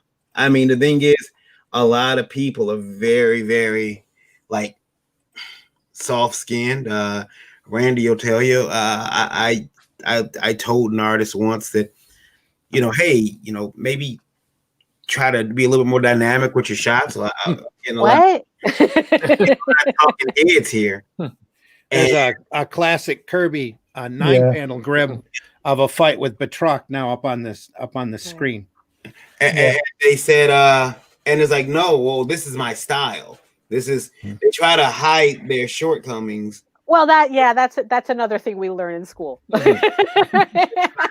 This is how I do things. But you show them this and say, okay, so this is this man's style. Okay, all right. I mean, look at how animated that page is. Mm-hmm. I mean, and what's funny is like it's not really that there's a lot of angles in it, but man, is it moving. and you can see it's the battle before and after, and before, during, and after right there. Batroc's legs going back in the first panel, all the way to his total defeat laying the great overhead shot. Nowadays, they would that's have the put like best panel. wacky panels in it and Yeah, everything. They would have yeah. just completely distracted from the artwork. Yep. I think the best panel on that page, I remember that in about 1968, I think that came out. Yeah. Was the best panel is the last panel where he's looking at him like he's gonna, he's like his prey and he's the hunter and he's going to finish him off on that last panel. And the fact that it's up, you're above the action as well. I think that's just genius. It's just one of the best pages Kirby ever Let's drew. also relish in the misregistration. Yeah. Let's all just enjoy. Yeah. That's fantastic, isn't it? You can do it. You can do it on computer. Just shift the layer, the color layer over. Yeah. Yep. It's But brilliant. you see, it literally goes to the start of the action with Batroc pulling his leg back to, after the hits are done, you can feel them. Yeah. Everybody takes a little abuse. And then in the end, Cap gets the best of him. A couple of solid hits. And then Batroc is totally defeated on the floor. And he doesn't even use his shield. No. Yeah. He uses his fist. And he didn't take 24 pages to do that scene. Right. Yeah, exactly. And a lot of smarmy dialogue. Yeah. Yeah. Oh, since we're no, because like I have an example of my favorite punch. Since so this is Brian Boland and Judge Dredd and Judge Death. Wow. That's my favorite punch. 1 second. Hold on. Oh, yeah. Yeah. Yeah, that's, And that's after Impact also. Well, well, kind of, if you consider going all the way Pretty through. much all the way through the helmet. Yeah. Well, yeah, that's but the energy is there because he's it's all that it's a difference of how you're able to portray that in the face. I mean, like you look at your stop motion on boxing punches, and there is so much squash and stretch. Yeah. See, there's the difference. You see the impact, but you also see the distortion. If you show the distortion, then that's still part of it. It's not just the placement. Right. It's just what's going on. Yeah. So there's all that element to it. Also, what's funny is that a lot of artists are afraid of that distortion. I mean, it's like I've come across it myself where it's like, oh, but it'll make the character look so ugly and blah blah blah, and it's like, but that's kind of like how you sell the action. That's weak because they can't do it. Yeah. They're to me that is a weak argument because it's not about if you want to make a pretty picture, draw fashion. Right. If you want to do comics, show some grit. Even with young kids' works, I remember, all of the Beetle Bailey square words, going on. You just use the symbols. Don't. Kids know that the street is full of swearing, but it's funny to see all those squigglies and whatnot. Mm-hmm. So you don't talk. You're not talking down to them. You're just saying, well, we can't say that, but this character is really teed off. Yeah, you can tell. It's like, there's something. No emotion. There was you know what? The kid, trust me, the kid is filling in the word. Don't worry. Yeah. As you well know, the streets of New York have never been, been all daisies and posies. Right, exactly. So there was a Child's Play comic when I was a kid that had a scene where it was kind of an interpretation of the movie. But at a scene where Chucky gets mad and he falls down on the ground and he's having a temper tantrum, and they put in the caption box, Chucky fell to the floor and began saying naughty words. Well, that's funny too. I remember as a kid thinking that was hysterical because the reason why, actually, I think it was kind of like they mentioned the movie, but they had an original story in there, and somehow these Raggedy Ann and Andy dolls had come alive, and they were so pure and wholesome watching, and Chucky was trying to influence them to do things, and that was one of the, and they were standing in the panel really shocked that Chucky was saying these horrible, and they said, and I thought that was the funniest thing. I mean, I must have been 8 or 9, and I'm in tears laughing because even though Chucky fell to the floor saying naughty words, I knew Chucky swore. I watched the movie. So the irony is that Chucky was better at entertaining children than Sonic the Hedgehog. Yeah. It was.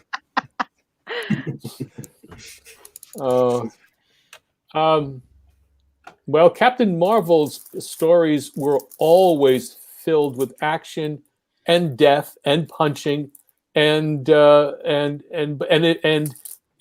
people say it's very childish, but no, that's what the people accepted that as general entertainment. Yeah. Well, it Back in was those days. hardcore entertainment. Yeah. Even after Captain Marvel went away, the comic superheroes were failing in sales, dropping. It took the talent that used to work on Captain Marvel, your Kurt Schaffenberger and your Eando Binder, and not Beck so much because Beck left, but a lot of that talent that was working on the Fawcett material went over and worked on DC. And that's why you see this whole level of whimsy. Once the Comic Code Authority kicked in, they tried doing the exact same thing that Captain Marvel had been doing. Yeah. Suddenly Batman's on the circus on Mars, and Superman's got crypto and every possible animal and tie-in, and Supergirl comes popping in, and that's very Marvel. It's all Otto Binder. It was all done before at Fawcett and had made good solid money. They just transferred a lot of that over to a lot of the Dick Sprang Batman material is just amazing, but you don't want to show that stuff off now because that's not realistic. It's just incredible stuff. It's like it's a comic book. Why is there an obsession with realism? I mean, it's like put them on Mars. That's. Yeah, and it's really funny because it's like, oh, that's childish. It's like, you know what? What's really funny is that every time someone says something is childish and they go, oh, it's supposed to be like this. It's like, oh, let's have, I don't know, a Sonic the Hedgehog say a curse word, and it's like, honey, that's the childish. That's childish. Yeah. It's like, Sonic the Hedgehog in a racing car game is not childish. It's just, it's like they confuse whimsy, very much with so. Childish with something being childish when childish is actually more negative than they think it is. Yeah. It's like it's like, oh, let's make Sonic the Hedgehog curse so he could be edgy. And it's like, no, that's for babies. You're being a baby. Thinking that yeah, exactly. Yeah. Even babies don't like it. Yeah, it's nothing. All it is just we're trying to fill in the dots for what we think is acceptable because we don't know what to do. I mean, to me, that's basically what it is. And I think a lot of the modern sales, especially in comics, are showing through on that they've been too dark, too realistic for way too long. Yeah. And that book's like down in the lower right-hand corner, I got a copy of Not Brand Eck. You don't see books like that out anymore. Yeah. And granted, that title didn't last more than 11 or 12 issues, but it's really classic. Well, I mean, people go crazy over that. Nowadays, it's all about, oh, does it appease the focus groups? Yeah. It's like it's not about, like just create. It's like companies like Marvel, DC, and Disney, they do not just create books. They're creating product. They're creating IP. These are corporate entities. These are not characters. So every decision is like done by committee, the smallest thing. And what happens when things are done by committee? You end up with this lowest common denominator trash. Rogue One. That in the end doesn't appeal to anybody. Who's reading comics these days? It's not the kids, is it? No, it's people our age. Right? Yeah, where what's left. But that also ties back into the accessibility of the format, because it's the difference between a kid not having $5 to buy 1/6 of a story from his local retailer to being able to walk out and pick up a newspaper that's got a ton of comics in it for free, or from their daily from their parents, thrown on their parents' front porch. and tearing into it to see what Dick Tracy was doing. Right. You know, And especially it's like when parents, they see more value in buying their kid an $80 video game than a $5 comic. Yeah. I've seen kids nowadays they got their they're glued to their phones. Mine is not. I was really shocked that he's not glued to the cell phone. Good. And I think it's because we take it quite often. He's also growing up in a family of readers too. Yeah. Well, that There's a that big definitely difference. helps. Yeah. That definitely helps. That really does. Yeah. And he's he tried to get on the phone a little bit more because there was games on there, but we would tell him, nope, you can game on the TV. You're not gonna sit there on your phone and be glued to it all the time. But I wanted to say something else too. That Chucky comic, I remember things from it, but I found this one page that I thought when I was a kid was the coolest thing. Chucky's in the toy store, and all the other toys are coming to life, and they're about to beat up on Chucky. But I thought it was the coolest scene ever because you have all these toys, and I don't know if they had to get clearances, but there's Leonardo, Ninja Turtle. Yeah. There. Oh, I see. Right. I see. It could, you know what? Probably I don't know. not from the back of the head. That could be probably considered not. parody. It was probably, it's probably just something they snuck in. Yeah. Well, there he is right there in that final panel, right from the side. But he's up there. He's up on there on the second panel. Yeah. You can see him up there. Right. There's a Superman-esque character there. There's a couple, and in the later panels you'll see more characters. But I always wonder, like, did they have to get clearance? Did they have to? I don't think so. I think they were just pushing it. Yeah. And he didn't have a katana. He had a spatula. Right. Yeah. If they're making little, it's like they're making little changes like that. It's just because spatulas are always funny. Yeah. This is the Chinese knockoff version. I thought you find at the dollar store. I'm like, hey, is Ninja Turtle beating up Chucky? And where did they get Ninja Turtle that size? Oh, you go back and read the original Mad magazine, Mad Comics, especially the first 24. They are all superhero and comic strip parodies. Super Duper Man meets Captain Marbles. Yeah, I got that right here. Yeah. I remember seeing that. It was the funniest thing. And doing, Melvin of the Apes. Melvin of the Apes, yep. There you go. Superman versus Captain Marvel. Yeah.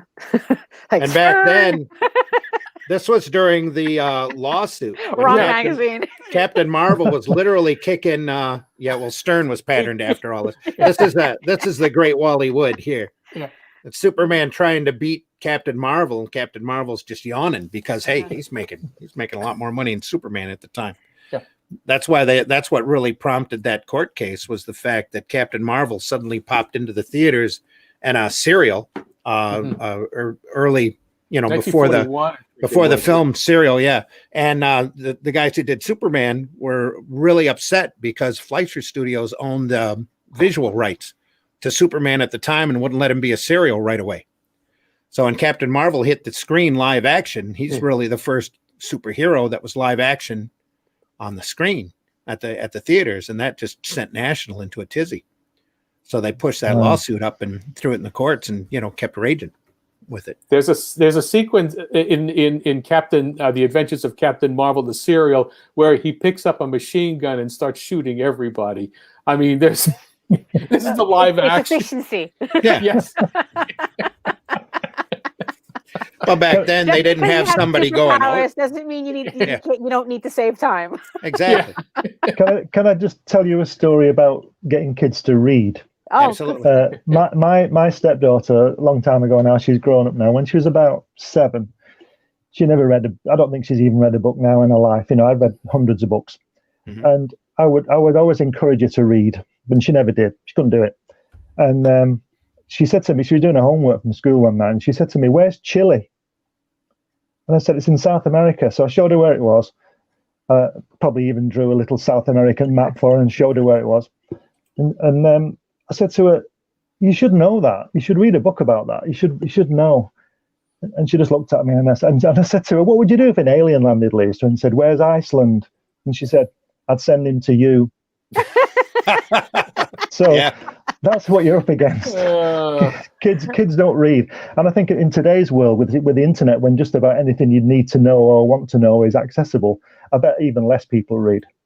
Yeah, no, it's true. Reading on the phone is not the same thing. No. Yeah. And this is why it's good to when you have a book out or a comic or anything out, it's nice to hold it and feel it, because we're tactile people, and we on a device it doesn't work for me.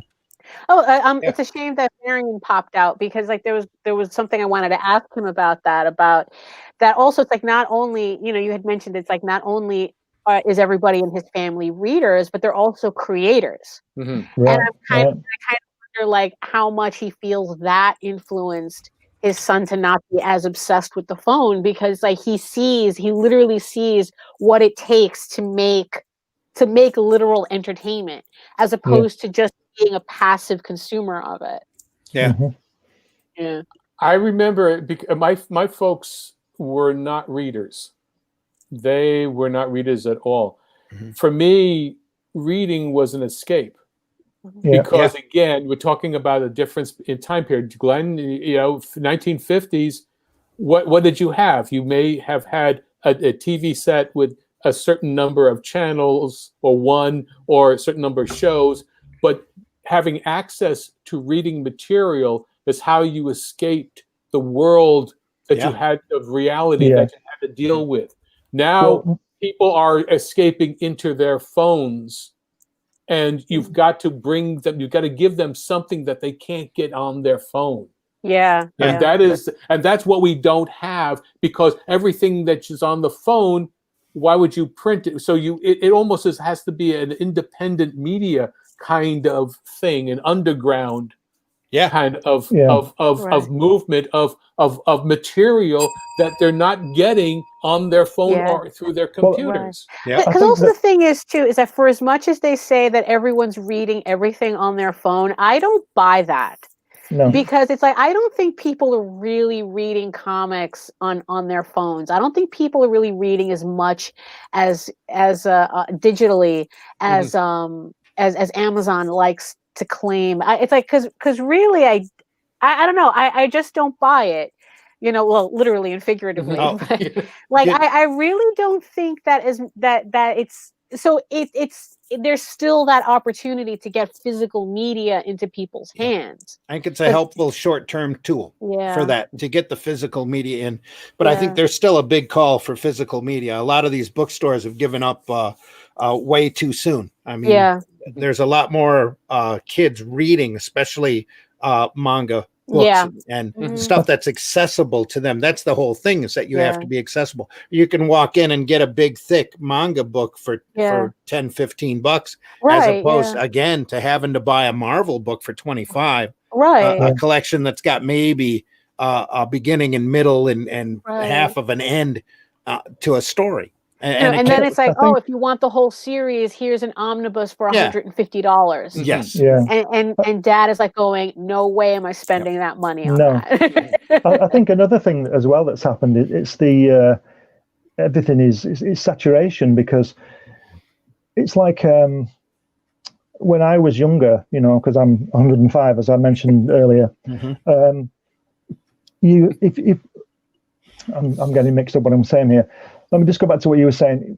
I was born in 1955, so the 50s I don't really remember too much.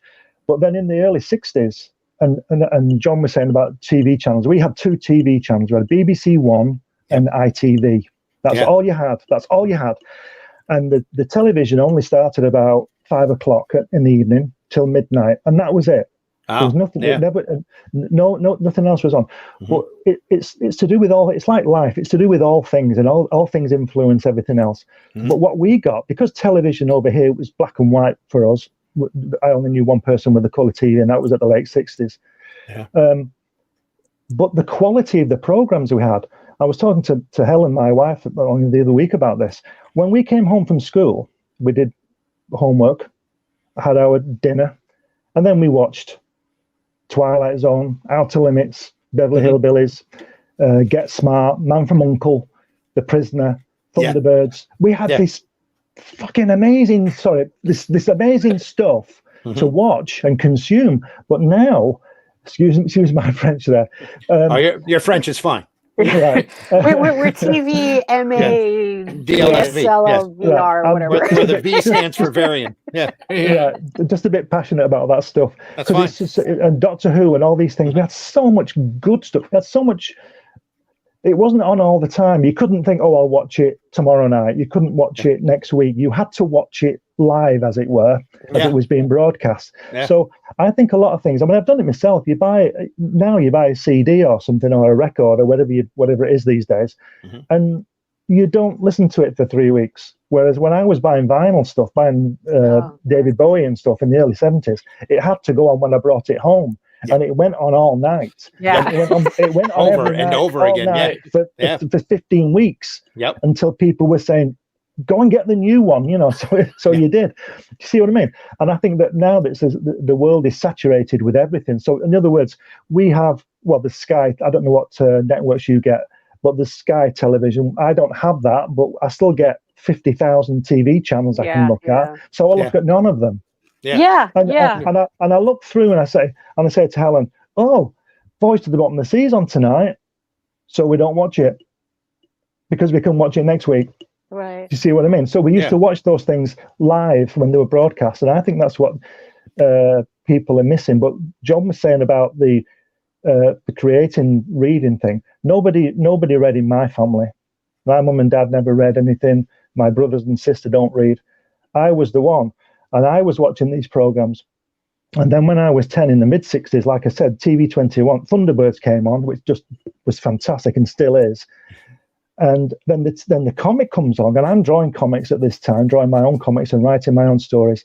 And then a couple of years later, when I was 12 or 13, I read 2001, Arthur Clarke, and then I started reading Asimov and growing that way with all that. But it was all quality stuff. Now anybody can write a book and publish it. Anybody.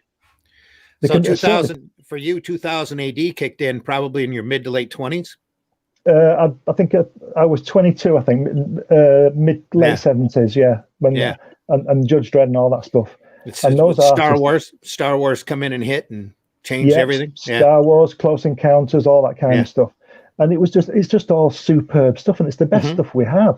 I think kids are blasé these days because they can, like I said, they can watch it next week, they can read it next week, they can do what they want next week. So next week never comes.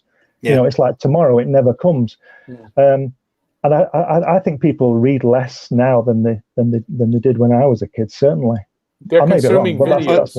They read a lot less substantive. Right. Yeah. I mean, because you look, people, we've seen them. They're all day on Facebook. Yeah. Right. Or Twitter. What or wherever. But what are they really reading? Yes. You know. It's gossip. Yeah. It's gossip and they're basically Twitter and Facebook are the corner. They're the stoop and the corner under the lamppost where they're making comments and they're whistling and they're yelling and arguing. That's basically all it is. Well, Twitter is probably lower than that. Oh yeah, I think so too. Yeah, at least Facebook people try to have a conversation, but it's still gossip. Yeah. And then Twitter is like the equivalent of "Hey baby." That's the guy in the shadowy alley going, "Hey bud, come here." Yeah, come exactly. Here, bud. Oh, that's all the ads. Yeah. Those are all the ads that you see on all the social media. You know, hey, I've got it here. Here. You want to buy something here? Go. Yeah. But I mean, but it's so ironic that it's like we're living in an age of unlimited choice. Yeah. And we're just like going, screw it. We're being programmed to choose the beyond the lowest common denominator. Yeah. I mean. Oh yeah, we have to. We cut the cable in terms of cable TV. All right, we don't watch that, and basically we have two channels that we have to pay on streaming. We do a PBS just for the Sunday, whatever's on Masterpiece, and sometimes that's getting kind of thin. Right. And then what is it? Acorn. Oh TV. yeah. Acorn. Right. And that's it. You know, with Roku channel gives you all these things, and whenever one of the others do their 15 or 7-day week, freebies, I go to see what is there, and invariably forget it, because I've seen it, and they're rerunning, and there are so many channels, but they're all so much of the same content, because they're all, And then. Right. And then what's worse, and then it's like you have Netflix that puts out like these shows, and then they decide, oh, we're canceling it after the second season. So so what they're doing is they're also training you to not commit to anything. So it's like, oh, why bother, even start watching this show if Netflix is going to cancel it in the second season? There's no real appointment television, like what Glenn was saying, where you were watching the clock to make sure that you got in your seat fast enough to watch Twilight Zone or Outer Limits. I mean, you just throw it on the DVR and maybe you'll get around to watching it. It's like just the other day we just started watching I, Claudius again. I mean, this thing is from the friggin' 70s, and it's like, that's good. Put it on. I'm almost to the end of the second season of Rowan and Martin's Laughing. I mean, that's hilarious. How far back we're going. Well, I'm watching Irish, mysteries and whatnot, and some of the really cool stuff. I mean, that you don't get, in the North American stuff, but only because we know about Acorn, and doing Australian and New Zealand and Irish and Scottish. What is it? The BritBox, handles all of the BBC stuff, and sometimes it's getting kind of old. Well, look at the trouble nowadays, to bring that up to modern streaming. Look at the trouble that Disney Plus is having getting people to watch Mandalorian. It's the best freaking Star Wars that's ever been out in a long time. And the numbers, Disney's having a hard time trying to get people to go in there and watch it every week, because everybody's so used to it. They're like, well, when the season's done, I'll binge it. Right. Yeah, that's what happens. It's like, okay, we'll wait until everything drops, the entire season is done, and then we'll subscribe for a month. Yeah. But I haven't had a show in a long time where I'm actually sitting there going, it's Friday, new Mandalorian. Yeah, exactly. Holy crap. When I was 7, we had this, I guess it was like the Scouts. It was called the Boys Brigade, and it was sort of one of those scout type of things. I was 7, and I went to this with my brother. And I only went twice. I went 2 weeks. And I said to my dad, I don't want to go anymore, Dad. And he said, why not? I said, because I miss my favourite Martian. And I was 7. And to me, and I know I'm right, that's far superior than being in any stupid pseudo military outfit, when you're 7 years old. It's just crazy. You're on a schedule. Yeah. I even got in trouble. My friend, this is a while back, early mid-60s, my friend, it was his birthday, and his dad asked him what he wanted to do, so he went to play crazy golf at this place. I left. Man from Uncle was on. What would you rather do? Play crazy golf or watch the Man from Uncle? There's no contest, is there? I mean, anyway, honestly, I got in trouble for that. I miss our Saturdays being a full schedule. Oh yeah. Me TV is getting back to that. They're going to start running 3 hours Saturday morning of old cartoons. Like we would be up at 6. We couldn't wake up at 6 in the morning at any other time. Had trouble getting you up to go to school, but Saturday morning, boom, you were right in front of the TV. You were up until like 11:30. You guys might know the answer to this one. It must be 60 years ago now. I used to go to the cinema for the Saturday morning matinee, and I think Batman was on. And what used to happen was, you've probably seen it. What used to happen? You'd be fighting somebody in a truck. The truck you clearly see the truck go over the cliff, and then the next week you'd see Batman jump out before he went over the cliff. Well, there was one with Tarzan in, I think, and he was following somebody in the jungle, and this is my question to you. Maybe you know the answer. He's following these people. They've kidnapped somebody else in the jungle, like people do, And one of these guys had a box, and it had bullets in it, and he punched a hole in it, and he was dropping bullets so that Tarzan could find the bullets and follow them. Anyway, Tarzan comes out of the clearing, and there are big trucks bearing down on him, and it's clearly not going to get out of the way because it's too close. And the cinema closed down, so I don't know what happened. No. Well, happened? that's the week that Tarzan actually gets hit by that truck. That's right. Boom. That's a End of literal the show. cliffhanger. No. You Yeah. know he jumped. You know he jumped out of the way, He or he jumped jumped out of out. the All was, the yeah. kids Yeah. are like, "What happened to Tarzan? Do you know what Yeah. happened to Tarzan?" Wait, he just did. He did a stunt role. If it was Yeah, Jock exactly. Mahoney, he did a stunt. Depends on which Tarzan you were talking about. Jock Mahoney Okay. was a stunt man, so he can't could have done remember. the flip over onto. Well, he Oh, probably yeah. would have. He'd have got out of the way before the truck came, wouldn't he? The Yeah. following Oh, yeah. week. He flipped over on top of it. Yeah. That's what it was. You see, but it's like, when was the last time we were that excited? Yeah. For Exactly. Yep.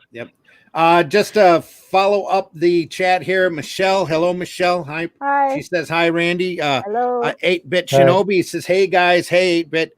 I miss Clyde Crash Cup from the Elvin show. Still remember his invented version of baseball episode. Joe also says, is the change is due to an IP crosses media, or when a medium changes the tone. Sonic was whimsical in its move from video games. However, when it made it to anime, the tone changed to darker. Yeah, because it's a different type of aesthetic, different mentality from the people working in a different industry. Well, it's also who's in charge of the IP. Right, If Archie comes up and says, we might be able to do more if we put him in a darker universe and make things a little realistic, the IP guys could go, yeah, go ahead. As long as you pay us our yearly licensing fee, you can do with it whatever you need to, up to a point. Right. Education is key always. Joe says that's what many get wrong. Point of impact has two parts. You have to draw the attacker driving the target while showing the impact on the target. Absolutely. Meredith says, good morning, Meredith. You're always welcome in at any time. You can jump in. I sent you a link, I believe. Oh, thank you. We're just hitting the 2 hour. But we're about to jump off anyway. That's why I'm trying to catch up here. Joe says the problem that most artists don't understand is that nothing is at rest. Yeah. As soon as the attacker touches the target, there is reaction and motion throughout. Absolutely, Joe. Yeah. Says you have to look at combat from a slow motion lens in comics. Every punch and kick has multiple frames in it. Yep, that's very true. Joe says, well said, John. And it says, well said, Daphne. Thank you. And Joe seems to be the only one in the chat right now. Yeah.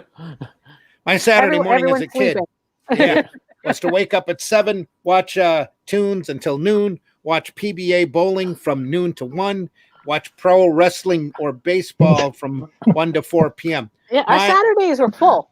Yeah. My Saturdays used to run. The parents used to leave me alone until noon, and then if I was lucky, I could watch the monster movie. Right. That was on until 2, which there was some awesome back then.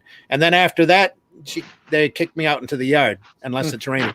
Oh well, I had to wash the halls of my apartment building because my grandmother owned the apartment building. So my job was to get up and wash the halls and the steps. There you go. So, there you go. That was everybody busy. Everybody busy. Yeah. Idle hands and all. Idle hands. Yep. Well, hey everybody! I really want to thank you for popping in, for talking about comics and fun stuff, entertaining stuff. It's good to get away, looking at beautiful artwork for a couple hours. Yeah, looking at some phenomenal artwork. Yeah. Glenn, how can people get a hold of you, and where can they find your material? I'm busy building my website, new website. I think I told you about that before. It got hijacked and etc. So I'm starting a new one. Yeah, you don't want to go there now. Yeah, it's cost me a bit of work actually, but I'm not happy about that. But anyway, you can get me on Facebook, Twitter, but I don't tweet a lot. Like you say, it's a bit toxic in there. Yeah. But you could contact me on Comics Unlimited Magazine at gmail.com. Because as you know, I'm the publisher and I've got that magazine out now, and I'm coming on next week for an exclusive for you about what's happening in December. Something really exciting as far as I'm concerned. Something to look forward to. Yeah. Yeah, the Man from U.N.C.L.'s coming back on. There we go. Yeah, so you can get me on there, and I'm glad I've got to go back to work now. I said to you at the beginning I was doing some editing, so I've stopped that. I'd rather talk to you. It's much more interesting. Now we So can, I get back we were to watching you in the chat. Then it was finally, I'll send me a link. Yeah, exactly. Yeah. Gotcha. Hooked you in. We hooked you in. Glenn, I'll look forward to seeing you next week. Sure, yeah. We'll That's talk great. a lot more, especially about that. I'm looking forward to that Thank you. golden age discussion. So, John, where can folks find you? You can find me on YouTube. Sorry to cut in, John. Glenn, if you need to step out and get back to your editing, No, I've wasted an hour now. I'll continue. Now he's in the procrastination phase. Okay. Oh yeah. That's right, yeah. John, how can they find you?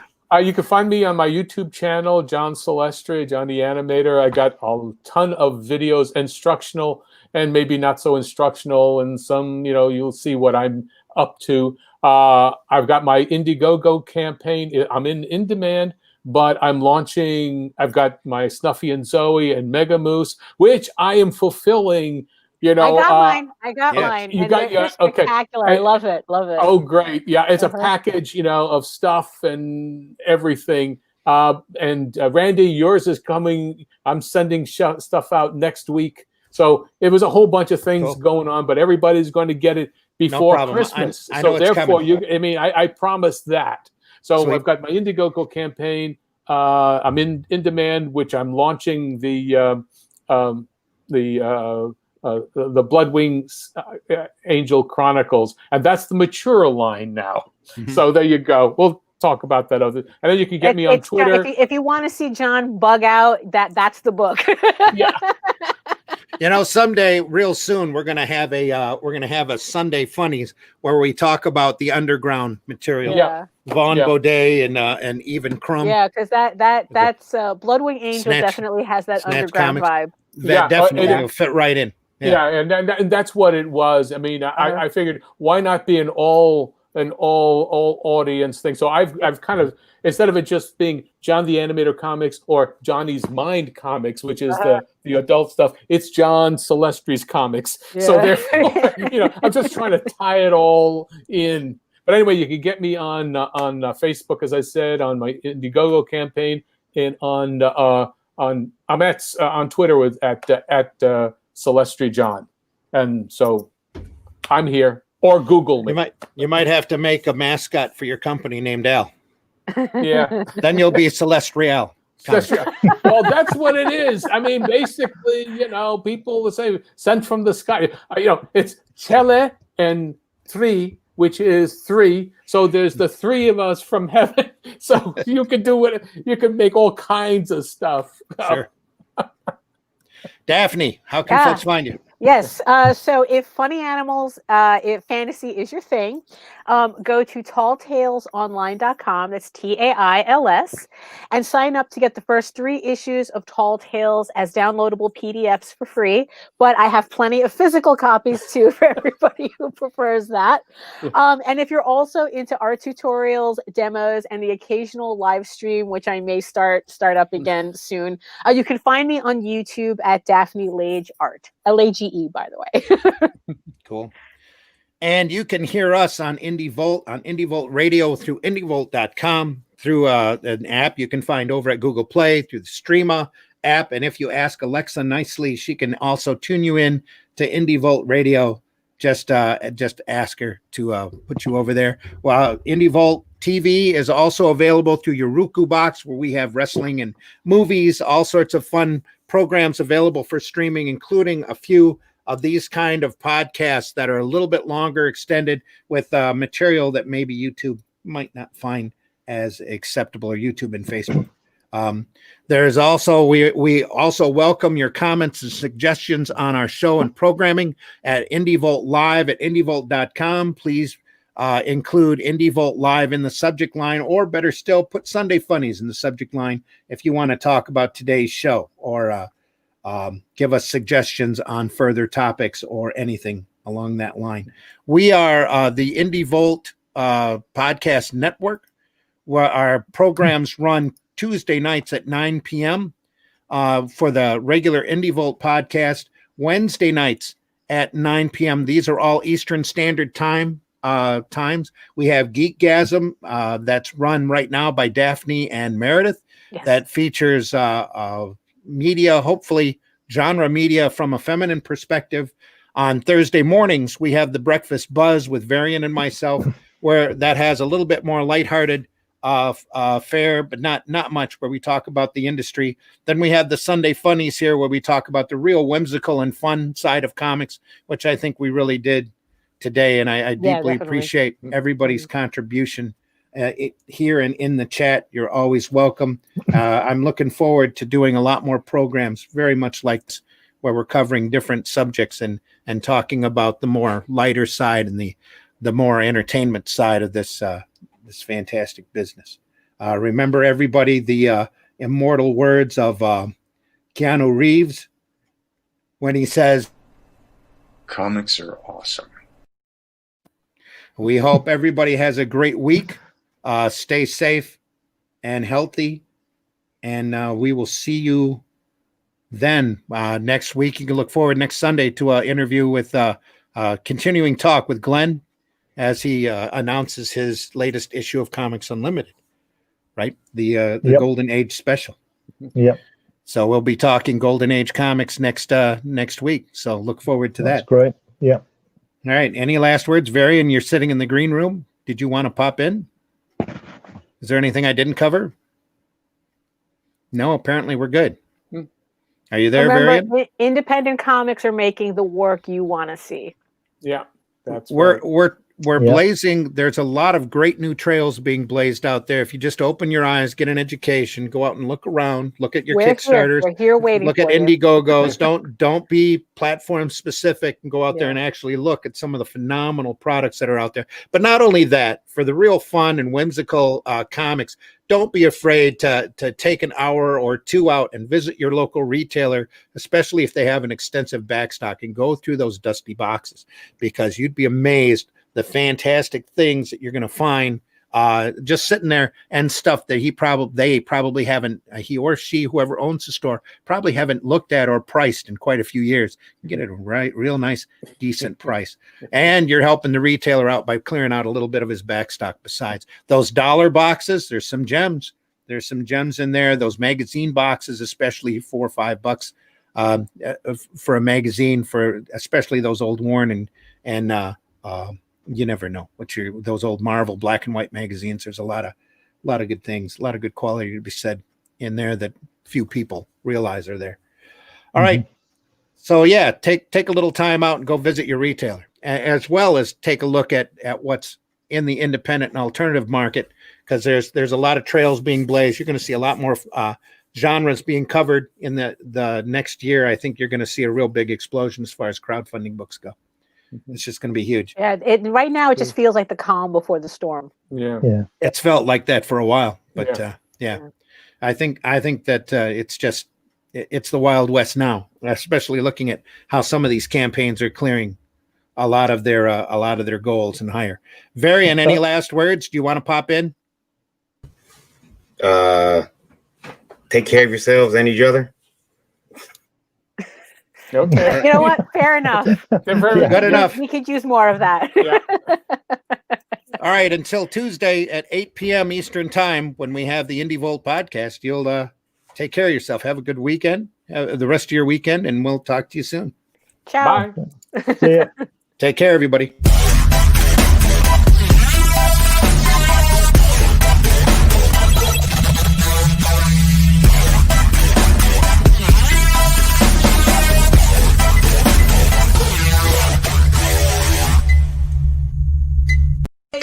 Yay! Think about what you've accomplished. You bunch of losers! You're working with a professional here!